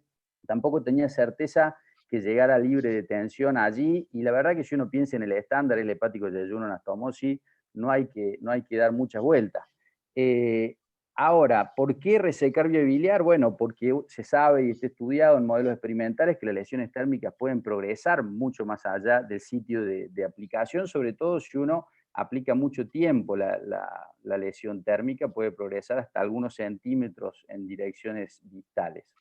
Y por supuesto eso condiciona fracasos de las reparaciones si uno no hace una resección de vía biliar. Así que tenía que resecar vía biliar, estaba claro, me inclinaba por un hepático yeyuno. Les recuerdo que esta paciente tenía un bypass gástrico previo, o sea, ya tenía un pie de Rux y mucho intestino que iba para arriba, o sea, yo iba a tener que hacerlo distal a ese pie y cruzar los dedos que llegase el asa al pedículo. Y la pregunta siguiente, ¿conversión o no conversión? Bueno, el doctor Ferraina ya lo mencionó, es difícil decirlo, inclusive con una colecistectomía dificultosa, imagínense ante una lesión de vía biliar. Por supuesto, depende mucho de la experiencia del cirujano y con qué se siente cómodo, y por supuesto variables como las características del paciente, la disponibilidad instrumental. En este caso, yo de alguna manera me sentía cómodo en la reparación laparoscópica, ya teníamos experiencia en la institución en hacer reparaciones laparoscópicas de vía biliar, pero cuando miramos el algoritmo que habíamos hecho allá por el 2013 con el doctor Pecol y Martín Palavecino, bueno, fíjense, nosotros habíamos puesto un numeral ahí, que era para reparaciones intraoperatorias de lesiones de vía biliar, cuándo se podía hacer un abordaje laparoscópico abierto. Casualmente, si se fijan, el único que nosotros consideramos en ese momento que no era una indicación de abordaje laparoscópico era el hepático yeyuno anastomosis. Ahora, ¿por qué eso? Bueno, porque en aquel momento no había experiencia en el hospital italiano de hacer reparaciones de vía biliar por vía laparoscópica, había sido 30% de reparación laparoscópica, pero nunca un hepático yeyuno. Y por otro lado, porque si se fijan en la literatura, hasta ese momento realmente era muy anecdótico la hepático yeyuno anastomosis por vía laparoscópica, y después sí, los centros de mucha experiencia empezaron a hacer y demostraron buenas tasas de éxito y una morbilidad más que aceptable. Así que decidí en ese momento hacer la reparación intraoperatoria por vía laparoscópica haciendo un hepático yeyuno posterior derecha. Acá les muestro el video, esa es la cara posterior infundibular, ahí ven la lesión parcial. el área térmica que uno podía estimar en el intraoperatorio era de algunos milímetros distales hacia el sitio de quemado, pero por supuesto uno tiene que resecar mucho más sabiendo que eso se puede extender en el tiempo, ¿no? Ahí previamente habíamos obtenido la visión crítica de seguridad, ahí estamos haciendo la colangiografía que yo ya les mostré, eso es en sentido proximal hacia el hígado. Completamos la colecistectomía una vez ya teniendo mapeada la vía biliar y habiendo hecho la visión crítica, seccionamos el cístico, era un cístico, como les mencionaba, fíjense, bastante inflamado, fíjense cómo se mueve, lo rígido que estaba. Así que lo pexiamos en sentido lateral derecho para poder operar cómodos la lesión a nivel del posterior derecho que estaba escondida por detrás de eso, ¿no? Así que lo pexiamos el peritoneo de la base del segmento 4B y eso nos permite una buena exposición de la lesión y el posterior derecho. Fíjense qué cerca que estaba del hepático, son 2 o 3 milímetros como mucho, esa es la colangiografía hacia distal. Así que bueno, acá extendemos la disección de ese hepático en sentido proximal para llegar lo más alto posible.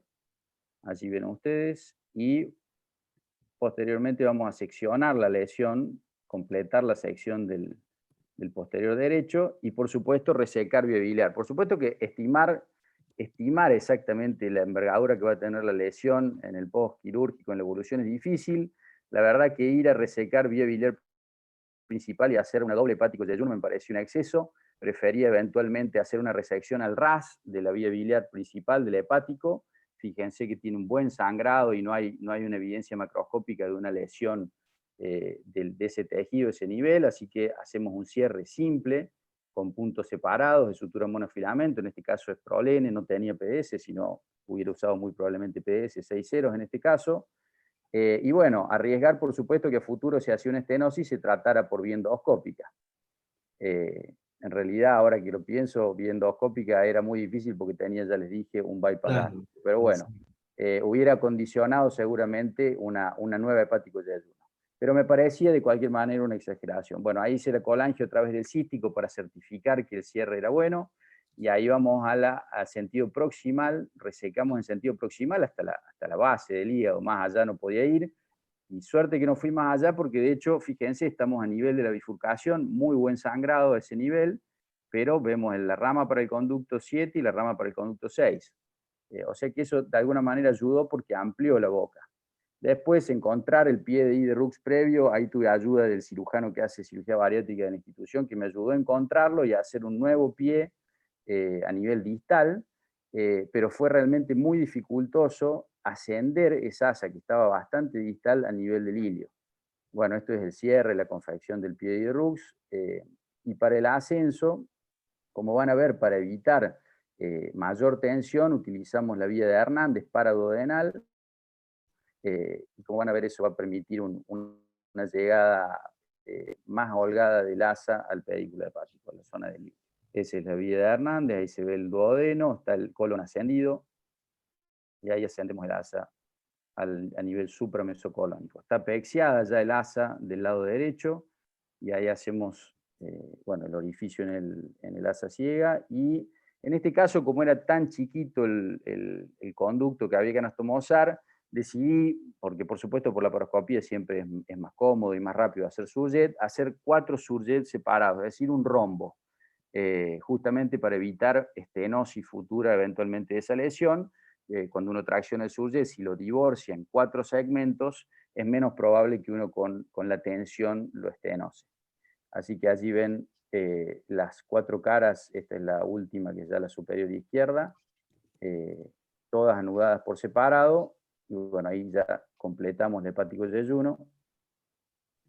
Posteriormente soltamos el cístico, bueno, evaluamos que no haya bilirragias de la parte posterior o el cierre que habíamos hecho sobre el hepático, y por costumbre pexiamos ambos cabos del hepático para disminuir tensión y evitar rotaciones del asa. Ambos cabos del asa, bueno, dejamos drenaje anterior y posterior y concluye la cirugía. Ahí se ve el lecho de la colecistectomía. Y ese es el asa que ascendía para el bypass gástrico que tenía el paciente previamente. Bueno, ¿cómo evolucionó la paciente? Muy bien, retiramos los drenajes al tercer día y se fue de alta al cuarto día. Esta paciente lleva 1 año y medio de seguimiento asintomático y con laboratorio normal. Yo por fines académicos le pedí una rezo al año y bueno, muy interesante porque se ve la anastomosis, se ve de hecho el asa yeyunal que está paralela al duodeno y el sitio de anastomosis sin dilatación del posterior derecho. Y bueno, felizmente, por supuesto, uno nunca puede cantar victoria con estos casos, pero al momento actual no hizo ni estenosis del conducto principal ni del posterior derecho y ha evolucionado muy bien. Para resumir las ventajas de la reparación intraoperatoria, bueno, se hace en la misma anestesia, la reparación es más simple y en terrenos menos hostiles, en general requiere pocos drenajes y es más factible la reparación laparoscópica, se evita la derivación del paciente a otro centro, la internación y convalecencia son más breves, menos trauma psicológico para el paciente y los familiares y no menor para el cirujano, menores costos y excelentes resultados en manos especialistas. Esto lo publicamos en 2013 con el doctor Pecol y Martin.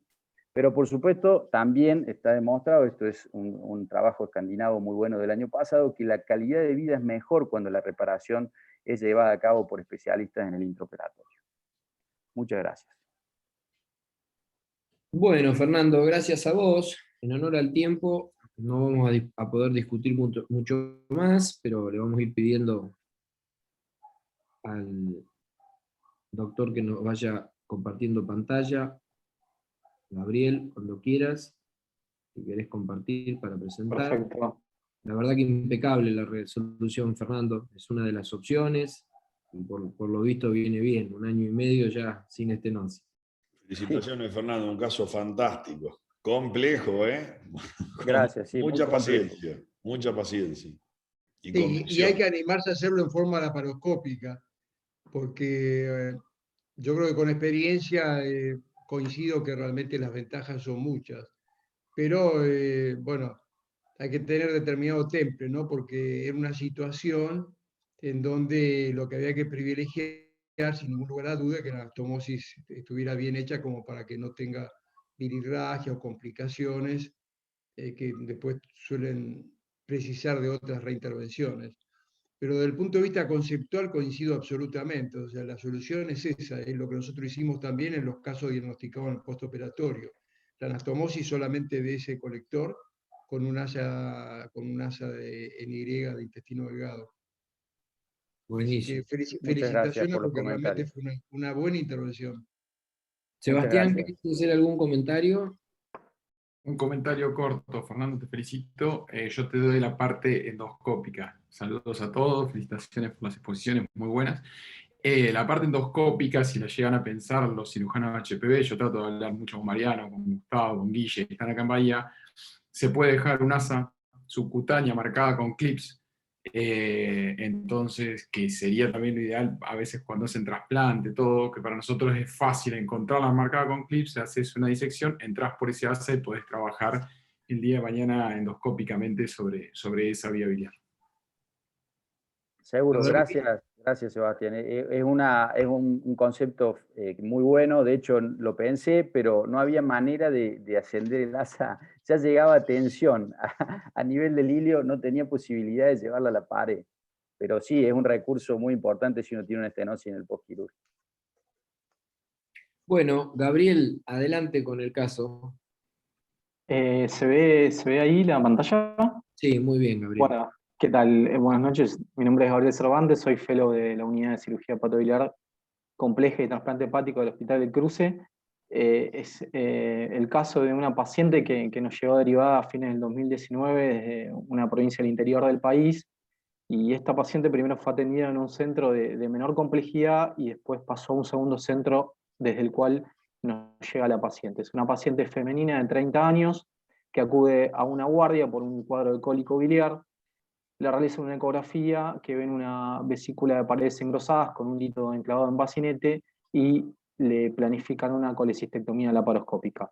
La información que nos llegó del centro derivante es que en ese momento había una anatomía dificultosa, con una falta de identificación del triángulo de Calot, con un tiempo quirúrgico extenso, que en primera instancia no decidieron convertir ni tampoco realizar ninguna maniobra para realizar una colangiografía transvesicular o alguna otra de las maniobras de seguridad, continuaron por la paroscopía, se evidenció una bilirragia, aparentemente con maniobras romas, no fue con maniobras térmicas, y recién ahí deciden la conversión y evidencian bilirragia por 2 orificios. Hacen una colangiografía selectiva por el orificio de la derecha y impresionaba ese orificio corresponder al hepático derecho. Acá se ve la rama de la rama posterior del hepático derecho y acá la rama anterior, y esto correspondía a todo el hepático izquierdo con un lago de contraste. Ya una colangiografía selectiva por el orificio a la izquierda y ya eso impresiona corresponder al hepático izquierdo. Y continuando la disección, identificaron un tercer orificio aistal, por el cual también hicieron una ancolangiografía y vieron que se trataba del colédoco, y acá se ve como el contraste pasado de.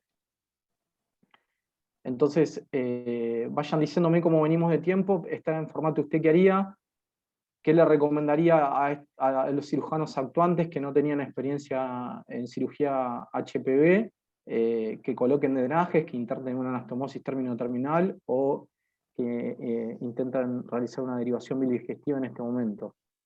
Drenajes. Yo creo que el mensaje principal que se deben llevar la gente sin experiencia o en formación es dreno y me voy.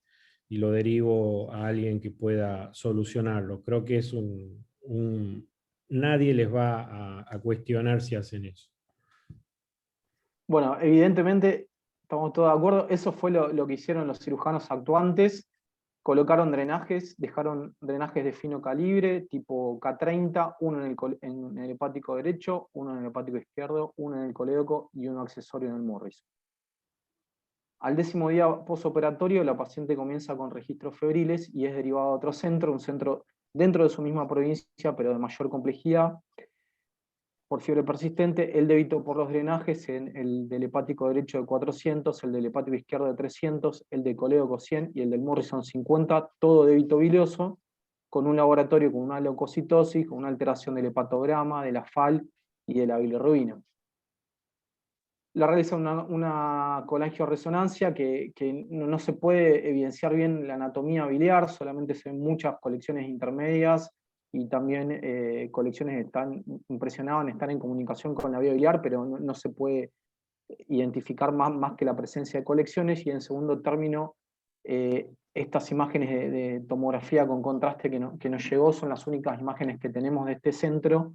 Recordemos que era un segundo centro dentro de su misma provincia, donde se ven 2 colecciones, una a nivel del segmento 7 y una un poco más central a nivel del segmento 8-5, y también con un trastorno de perfusión correspondiente al hígado derecho.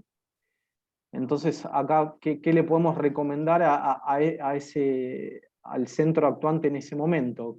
Que realice tratamiento antibiótico, que intente un tratamiento percutáneo de las colecciones. ¿Cuál drenarían a ustedes?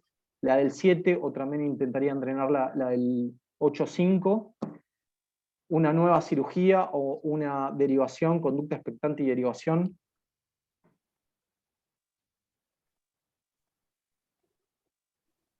¿Qué le podemos sugerir a los médicos actuantes en este momento? Si no tiene complejidad, por ahí cobertura de antibiótico, intentar derivarla. Caso contrario, la colección del segmento, creo que era la que estaba más inferior, por ahí tenía un diámetro como para drenar. Exactamente. 6-7, esa se podría drenar, y la otra, creo que con tratamiento antibiótico se podría contemporizar, por lo menos de inicio. Ya creo que al ver el efecto de perfusión ese, urge derivarlo a un lugar, porque claramente algún tipo de compromiso vascular la paciente también tiene, ¿no? Exactamente, eso es lo que nosotros sugerimos. Comenzaron con tratamiento antibiótico empírico y después colocaron un drenaje percutáneo en la colección del segmento posterior, aislaron una KPC y comenzó tratamiento con colistin tigeciclina ya en forma teniendo en cuenta la sensibilidad, y derivaron a la paciente a nuestro centro. Así llegó la paciente, llegó al 30º día postoperatorio. Teníamos ahí, se ve el drenaje percutáneo arriba a la izquierda, la llegada con un débito de 200 mililitros bilio purulento, Y como verán acá, tenemos el drenaje de fino calibre que está ubicado en el Morrison, había sido retirado y ya estaba cicatrizado el orificio. Y tenemos el drenaje de fino calibre del hepático derecho, el del hepático izquierdo y el del colédoco, que estaban los drenajes cortados y dentro de una bolsa, como se ve acá, se ve la impronta de una bolsa colectora tipo de ileostomía, todos los drenajes como a débito, no estaban ni aspirativos ni no estaban cuantificados por separado. En total de esos drenajes por la bolsa tenía un débito de 200 mililitros biliosos por día. Y con un laboratorio del ingreso, con una leucocitosis persistente, con una alteración de transaminasas, una FAL en ascenso y una bilirrubina en ascenso también. Cuando llegó le hacemos una tomografía. Esta es la fase arterial, ahí se ve el drenaje percutáneo en el segmento posterior y se ve el trastorno de perfusión. Ahí se ve la colección que estaba en el segmento 8.5, que se continúa hacia el pedículo, y unas colecciones un poquito más pequeñas en el segmento 6.5. Si quieren, les paso un poquito más lento o seguimos, digamos ustedes. Quiero que se detengan un segundo en a ver si pueden identificar algún trastorno vascular.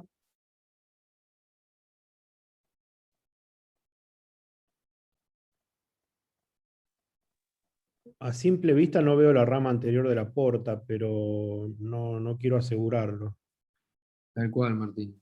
Ahí le pongo ahí en el portal se ve exactamente que no se ve la rama anterior de la porta. En relación a esta colección que tiene acá cerca del ilio, no se ve la rama anterior de la porta, y a nosotros nos costaba identificar la arteria hepática derecha también. Veíamos la izquierda, pero la arteria hepática derecha no la podíamos, en primera instancia no la vimos tampoco. ¿Podés ir un poquitito más arriba? Porque me Perdón. pareció ver una hipertrofia del segmento lateral izquierdo. Está rotado el derecho, sí, se rotó un poquito, me parece. Mirá Eso el también. isopotroco eso que tiene ahí. Sí. Tiene un segmento 2 hermoso. Claramente me parece que hay un fenómeno atrofia-hipertrofia, o salvo que haya sido contextural de la paciente, pero tiene un segmento lateral ahí que, mira, se va casi hasta el vaso. Casi no, se va hasta el vaso. Se va. Ahí ya viendo la relación con la suprahepática se ve un poco mejor. Claro, cuando uno ve la media ahí, se da cuenta que el Ya se ve derecho... la media, la derecha y la izquierda, ya ahí ya nos impresionaba que había también exactamente un fenómeno de atrofia-hipertrofia. Continuando, también la llevamos a quirófano y quisimos hacer una colangiografía a través de los catéteres para saber la ubicación y el motivo por el cual tantas colecciones intermedias, y hacemos primero una colangiografía selectiva por el drenaje del hepático derecho y vemos que está en comunicación con toda esa colección que estaba en el ilio y que se continuaba hacia el segmento 5.8. Ya la del hepático izquierdo sí, no se ve bien acá, pero sí se podía demostrar bien la comunicación con la vía biliar izquierda y que nos parecía indemne, y la del colédoco, y el drenaje del colédoco no tenía nada llamativo. Y teniendo en cuenta esta colangiografía, ¿qué intentarían hacer ustedes o qué les parecería? ¿Continuar el seguimiento? ¿Intentar, por el tema de las colecciones intermedias y de la paciente con una leucocitosis, seguimiento y nada más, realizar un drenaje transparieto hepático de la vía biliar, recambiar esos drenajes de fino calibre por drenajes más gruesos, o sea, optimizar las fístulas, o le parece que es un buen momento para realizar una cirugía de reparación definitiva? Recordemos que vamos un mes de la primera cirugía. Bueno, vamos a ver qué opina la mayoría. Seguro que el último punto no lo van a elegir. Algo que no les dije, la paciente cuando llega ya había perdido en ese último mes unos 5 kilos, y había llegado bastante asténica, con mucha intolerancia digestiva, con un estado general que estaba deteriorado. Bien. Sí, hay que tratar de que los conductos drenen bien hacia afuera. En la tomografía, por lo menos que vimos, daba la sensación que era todo vía biliar fina. Por lo menos en la imagen que mostraste donde estaba la parte vascular comprometida. hicieron una resonancia para ver cómo estaba la viabilidad intrahepática, algún mapeo para saber por dónde mejorar el drenaje, si intentar recambiar drenajes o hacerlo transparente hepático. No, hasta ahora no. Lo que hicimos fue estas colangiografías que hicimos en quirófano, y la conducta fue optimizarlo en ese mismo momento. Lo que decidimos fue recambiar esos drenajes de fino calibre por drenajes multipropósito de 8,5, utilizando ese mismo trayecto, y dejamos uno ubicado en el hepático derecho que terminaba drenando esta colección que estaba en el ilio, en el segmento 5, y otro en el hepático izquierdo. Bien. Buenísimo. ¿Cómo fue la evolución de la paciente? El drenaje percutáneo del absceso del segmento 7 disminuyó el débito y fue retirado. La K30 que está en la vía biliar distal disminuyó el débito también y fue retirado. Y los drenajes percutáneos de la vía biliar de derecha e izquierda tenían un débito de 300 de la derecha a 400 mililitros de bilis por día. Se obtuvo un débito, un cultivo de Proteus y Pseudomonas, hizo tratamiento con colistina y fosfomicina. Y llegando a las fiestas de fines del 2019, la paciente nos pidió por favor, tenía una hija muy chiquita que había sido mamá hace poco, y la autorizamos a la provincia con la condición de regresar en 2 semanas, con un laboratorio que ya estaba en mejoría, con una FAL en descenso y con una bilirrubina en descenso. Y nos agarramos la cabeza cuando recibimos a la semana de haberle dado esa alta provisoria a la paciente, nos agarramos la cabeza cuando nos llega el llamado de que se le salieron los drenajes. La paciente estaba en su provincia y le preguntamos, ¿usted qué haría? La paciente volvió al hospital en el cual había sido derivada, y qué le podemos sugerir a los médicos que la atendieron en ese momento: que realicen un drenaje percutáneo transparieto hepático, que intenten recolocar esos drenajes que se habían salido por el mismo orificio, o que la deriven urgente. ¿Cuánto llevaba ya? De la primera cirugía llevaba 45 días. Y los drenajes se le salieron, nos llamó, le dijimos, andá al hospital donde te atendiste y andá urgente al hospital. Y después nos comunicamos con los médicos de ese hospital donde la habían derivado. Bien. Si hay alguien de confianza que puede intentar, por supuesto, capaz que hay un buen trayecto. Yo no sé cuánto le costó a ustedes el recambio, si había un trayecto formado, por ahí sería intentar canalizar todo de vuelta a través de los orificios. Y si no, no hay otra opción que una bolsita colectora que tenga los 2 orificios adentro y derivarla, por supuesto. Nosotros el recambio lo hicimos guiado con cuerda de piano, retiramos los drenajes de fino calibre y colocamos el multipropósito. Y exactamente eso es lo que le sugerimos a los médicos tratantes, que traten de colocar unos drenajes de fino calibre tipo K30 con mucho cuidado, sin hacer fuerza, para mantener el trayecto y que no se cierre el orificio en la piel y que la deriven urgente. Eso fue lo que hicieron, y ni bien llegó al hospital desde su provincia, la saludamos con una tomografía, y como verán, la verdad que se ve un poco el progreso de hipertrofia, pero como verán, no había colecciones accesorias, y había quedado bastante bien colocados esos nuevos drenajes que le habían. No sé si acá se ve la llegada de los drenajes finos. Sí, Y excepto esa pequeña colección ahí ya que era previa, no había colecciones nuevas, así que estuvieron acertados en su provincia en hacer ese recambio. ¿Cuánto llevaba ya? Y hasta ahora de la primera cirugía vamos unos 45 días. Obviamente ya quizás había mejorado su estado nutricional y demás, Sí, ¿no? sí, exactamente. Ya resuelto las fístulas, ya había mejorado muchísimo el estado nutricional. Nosotros lo que hicimos fue nuevamente recambiar esos drenajes de fino calibre por drenaje multipropósito, como se ve acá, que es el que entra por la derecha y termina drenando esa colección que estaba en el hilo en comunicación con intrahepática, y esta que está ubicada en el hepático izquierdo. La paciente ya se queda acá en Buenos Aires con controles semanales, mejora el estado nutricional y el estado general. El débito por los drenajes percutáneos inicialmente era de 300 a 400 por el derecho, ya estaba en 200, y en el izquierdo se mantenía en 400-500. El laboratorio ya lo había normalizado, había elevado el hematocrito, recordemos que había ingresado con un hematocrito de 30, ahora ya está en 40, con las amenazas normales, con una FAL normal y con una bilirrubina normal. Ya planteando que vamos 3 meses de la primera cirugía, ¿qué hacemos con esta paciente ya con el estado nutricional optimizado, con el estado general también optimizado, con un laboratorio que ya está normalizado, con las fístulas dirigidas, sin nuevas intercurrencias sépticas? Planteamos continuar con este seguimiento, realizar un tratamiento percutáneo o consideran que es una paciente que podría ir a una cirugía de reparación definitiva. ¿Pero qué tratamiento percutáneo?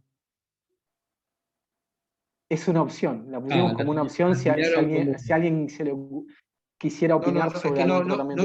no se me ocurre cuál sería la alternativa percutánea. Claro. Disculpame, te pregunto eso porque tal vez ustedes hayan pensado que es una alternativa. ¿Cuál sería la alternativa percutánea?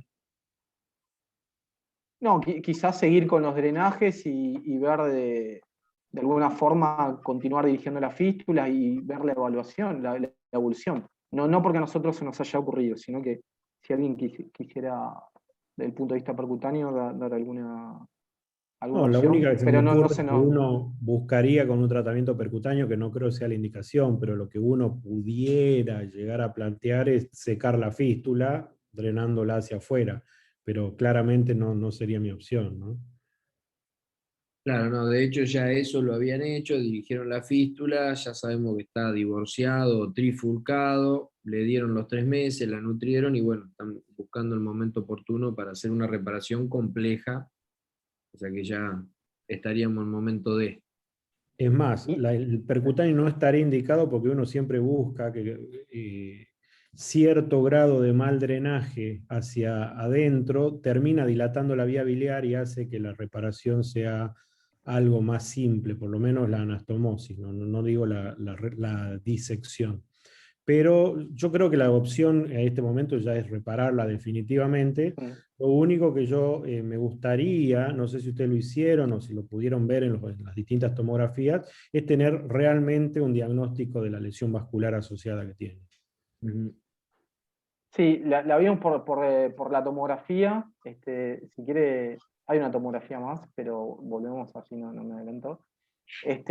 Pero es más o menos lo que estuvimos hablando, que no teníamos evidencia de la rama anterior de la porta, ni tampoco de la arteria hepática derecha. Y atribuimos la atrofia lobar derecha a ese tipo, a esas lesiones. Bueno, yo La creo que atrofia y la hipertrofia. Yo creo que Martín lo que está preguntando es porque que va a cirugía, y quizás vos la próxima placa que nos vas a poner es si es hepático yeyuno o hepatectomía derecha con hepático yeyuno a la izquierda, porque tiene bastante daño del derecho, ¿no? Tuvo abscesos, bueno, en fin, vamos a ver para dónde nos lo llevas. Exactamente, como que era lo que les iba a preguntar, si ustedes plantearían la opción de hacer una hepatectomía teniendo en cuenta toda esta atrofia lobar sintomática que tuvo por el compromiso de la rama anterior de la porta y de la arteria hepática derecha.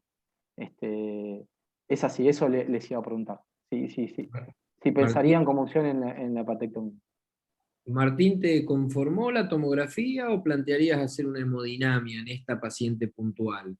Yo creo que si agoté la opción de tener una buena angiotomografía o angioresonancia, que creo que es un recurso mínimamente invasivo muy bueno, o no tengo disponibilidad de ellas, sí, yo me quedaría un poco más tranquilo con la angiografía, porque ahí terminaría de definir, si yo veo que tengo un daño vascular real hacia la derecha, porque me está faltando media porta derecha y toda la arteria derecha en dos o tres tomografías, y creo que si eso lo confirmo por angio, creo que es un paciente candidato a hepatectomía derecha, una paciente. A ver, Sí, Doc. A ver, yo creo que esta paciente de entrada uno sabía que era una candidata a una hepatectomía, porque la lesión fue compleja y fue una lesión biliovascular.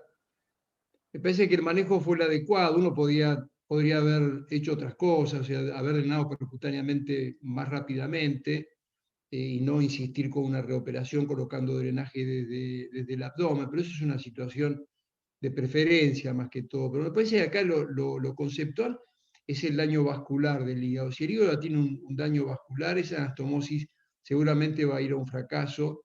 Y me parece que con la hipertrofia, la volumetría, digamos, visual que uno ya ve en los segmentos izquierdos, daría para poder hacer una resección si la paciente está en buen estado general del hígado derecho y se terminaría el problema con eso, ¿no? Porque supuestamente el hepático izquierdo está drenando correctamente.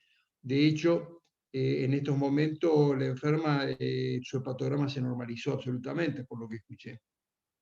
Exactamente, se normalizó y el débito por el drenaje del hepático derecho estaba en descenso ya. El del hepático Sí, izquierdo se mantenía constante y el del hepático derecho ya estaba francamente en descenso. claro, lo que uno no sabe es si está en descenso porque se está atrofiando ese lóbulo, etcétera, pero me parece a mí que es muy importante un diagnóstico un poco más concreto de qué daño vascular tiene ese hígado derecho. Si el daño vascular es de la magnitud que uno está suponiendo, de porta y de arteria hepática, yo creo que esta enferma es una candidata a una resección del hígado derecho. Bien, nosotros habíamos planificado hacer una cirugía de reparación, una derivación bilidigestiva asociada a una hepatectomía por todo este año que estuvimos hablando, nos agarró la pandemia, tuvimos que diferir un poco el tratamiento, volvimos a confirmar con una tomografía, recordemos que íbamos 3 meses de la cirugía, ya tuvimos que postergarla unos meses más y llegado el 6º mes recién pudimos operarla. Esta es la fase arterial, ¿no? Si quieren dígame y la voy deteniendo, pero continuamos sin ver la evidencia de la arteria hepática derecha.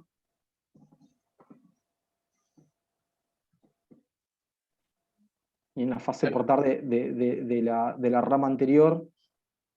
Claro, yo ahí quería mencionar que nosotros muchas veces en el interrogatorio preguntamos si hubo sangrado y demás por el clipado, pero claro, también hay que tener presente que los vasos se trombosan, ¿no? Cuando hay fenómenos infecciosos, traumáticos, y en definitiva el resultado es el mismo, ¿cierto? Sí, nosotros no pudimos tener comunicación directa con el equipo quirúrgico actuante en la cirugía porque nos llegó de un segundo centro. Entonces Sí, sí. ahí hubo un tiempo o unos datos que no hemos recibido, sino a través de los médicos derivantes. No, está bien, independientemente de lo que pueda haber ocurrido, lo objetivo es lo que vos tenés acá, hipertrofia, daño vascular, o sea, la conducta la toman, me imagino, basado en eso, y de hecho el hígado se sigue hipertrofiando. Se sigue hipertrofiando, exactamente. Por eso lo detuve acá como para ver que se sigue hipertrofiando. Ujú. En este momento también hacemos una colangioresonancia que no la habíamos podido, la estamos guardando justamente para planificar la cirugía y ahí se ve la magnitud del daño. Y lo que nosotros interpretamos es que esta era la rama posterior del hepático derecho, esta es la rama anterior, este es el hepático izquierdo con la rama del 4 y esta es la del 2-3, y con esto fuimos a la cirugía. Este es el abdomen de la paciente previo a la cirugía, con los 2 drenajes llegando de los hepáticos derecho e izquierdo, y lo que hicimos en primera instancia, luego de liberar todas las adherencias, fue seguir el trayecto de los drenajes. Y acá se va a definir si es hepatectomía derecha o posterior derecha, porque como tenés el posterior desembocando en la izquierda, hay que ver si no termina. Y ya se sabía que iba a ser una cirugía compleja esta, porque además de la lesión tenés hipertrofia del izquierdo, del derecho también está. Esta es una cirugía muy compleja de reparación. Es muy compleja y todo el pedículo fibrosado con el duodeno que siempre se adhiere ahí y vemos la llegada de los drenajes, pero no podíamos, teníamos el duodeno acá abajo que nos impedía ver visualizar bien el orificio de los hepáticos, así que empezamos a disecar para descender el duodeno, y ahí finalmente lo pudimos descender y queda acá, y acá nos queda todo el vehículo para poder trabajar.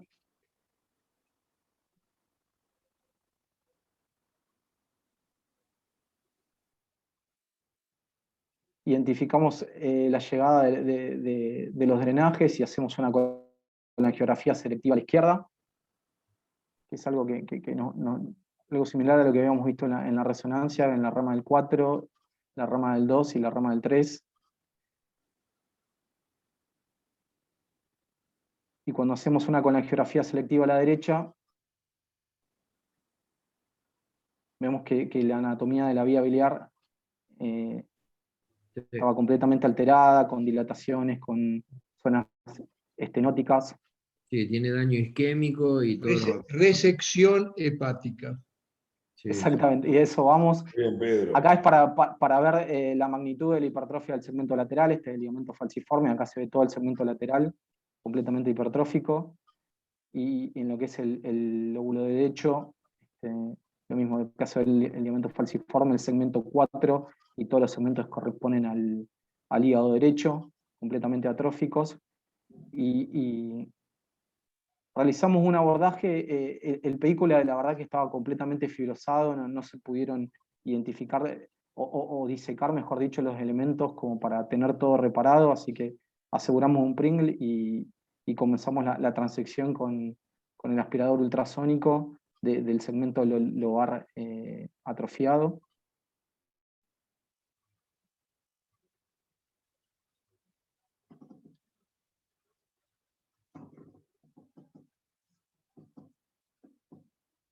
Y ahí hicimos la transección y ahí se ve que ya nos quedaba solo liberar la suprahepática derecha, y la vía biliar, cuando la fuimos a reparar, hicimos la apertura de la cara anterior del hepático izquierdo, tipo Quinoa, para que nos quede una boca amplia. Ahí se ve cómo realizamos la apertura sobre la cara anterior del hepático izquierdo, y ahí nos queda una boca anastomótica amplia en lo que es la vía biliar, y pudimos hacer un hepático yeyuno que lo hicimos con polipropileno 5 ceros, sutura continua en cara posterior y puntos separados en cara anterior. Esa es la transección. Mirá cómo están los canalículos biliares. ¿Cómo nos quedó? Exactamente, y eso va a una pregunta que les voy a hacer después. La paciente se fue de alta al 6º día, tomamos cultivo de bilis en estos casos de lesiones quirúrgicas y múltiples instrumentaciones, siempre tomamos y aislamos un Citrobacter que fue sensible a ciprofloxacina, así que completó el tratamiento en forma ambulatoria. Al alta no le dejamos ningún drenaje, y la anatomía patológica a lo que decía usted, de la pieza quirúrgica, fue una fibrosis portal sin septos. Y lo que hicimos también fue tomar una biopsia con punción aguja gruesa del segmento lateral que no tenía fibrosis, sino un infiltrado inflamatorio inespecífico. Impresionante. Bueno, acá termina el caso. Muchas gracias. Muy buen caso. Sí, espectacular. Bueno, la verdad que fueron 2 charlas hermosas, nos pusieron al día de 2 casos clínicos magníficos, pues nos mostraron 2 escenarios distintos. Les agradecemos de todo corazón al doctor Ferrain, al doctor Martí Paravecino, Gabriel, Fernando, por habernos mostrado los casos, más hacer alguna consideración más. Gracias a todos por aguantarnos, nos pasamos media hora de lo previsto, pero bueno, ameritaba, la verdad que los casos estuvieron espectaculares. Gracias por la invitación, Mariano, Gustavo y toda la Sociedad de Bahía. Veo varios amigos, Pichón Jara, Gustavo Sofía, el doctor Suedic. Esperemos que la próxima sea presencial. Ojalá, Dios te oiga, Martín. Bueno, muchísimas gracias a todos. De verdad, es tarde, se han quedado conectados 60 hasta hace un ratito, así que un placer haberlos tenido, hemos aprendido mucho. Un saludo a la distancia y ya nos volveremos a ver en persona, como dijo Martín hace un rato. Gracias por todo. Bueno, muchas gracias por la invitación. Gracias Gracias a a todos, todos. muchas gracias. Saludos. Hasta la próxima. Chao, Tincho. Buenas noches. Chao, Patita, querido. Chao a Muy lindos todos, casos, chao. buenísimos. Gracias, Gracias, Piro, gracias a gracias, todos. Hasta Martín. luego. Muy amables. Buenas noches. Gracias.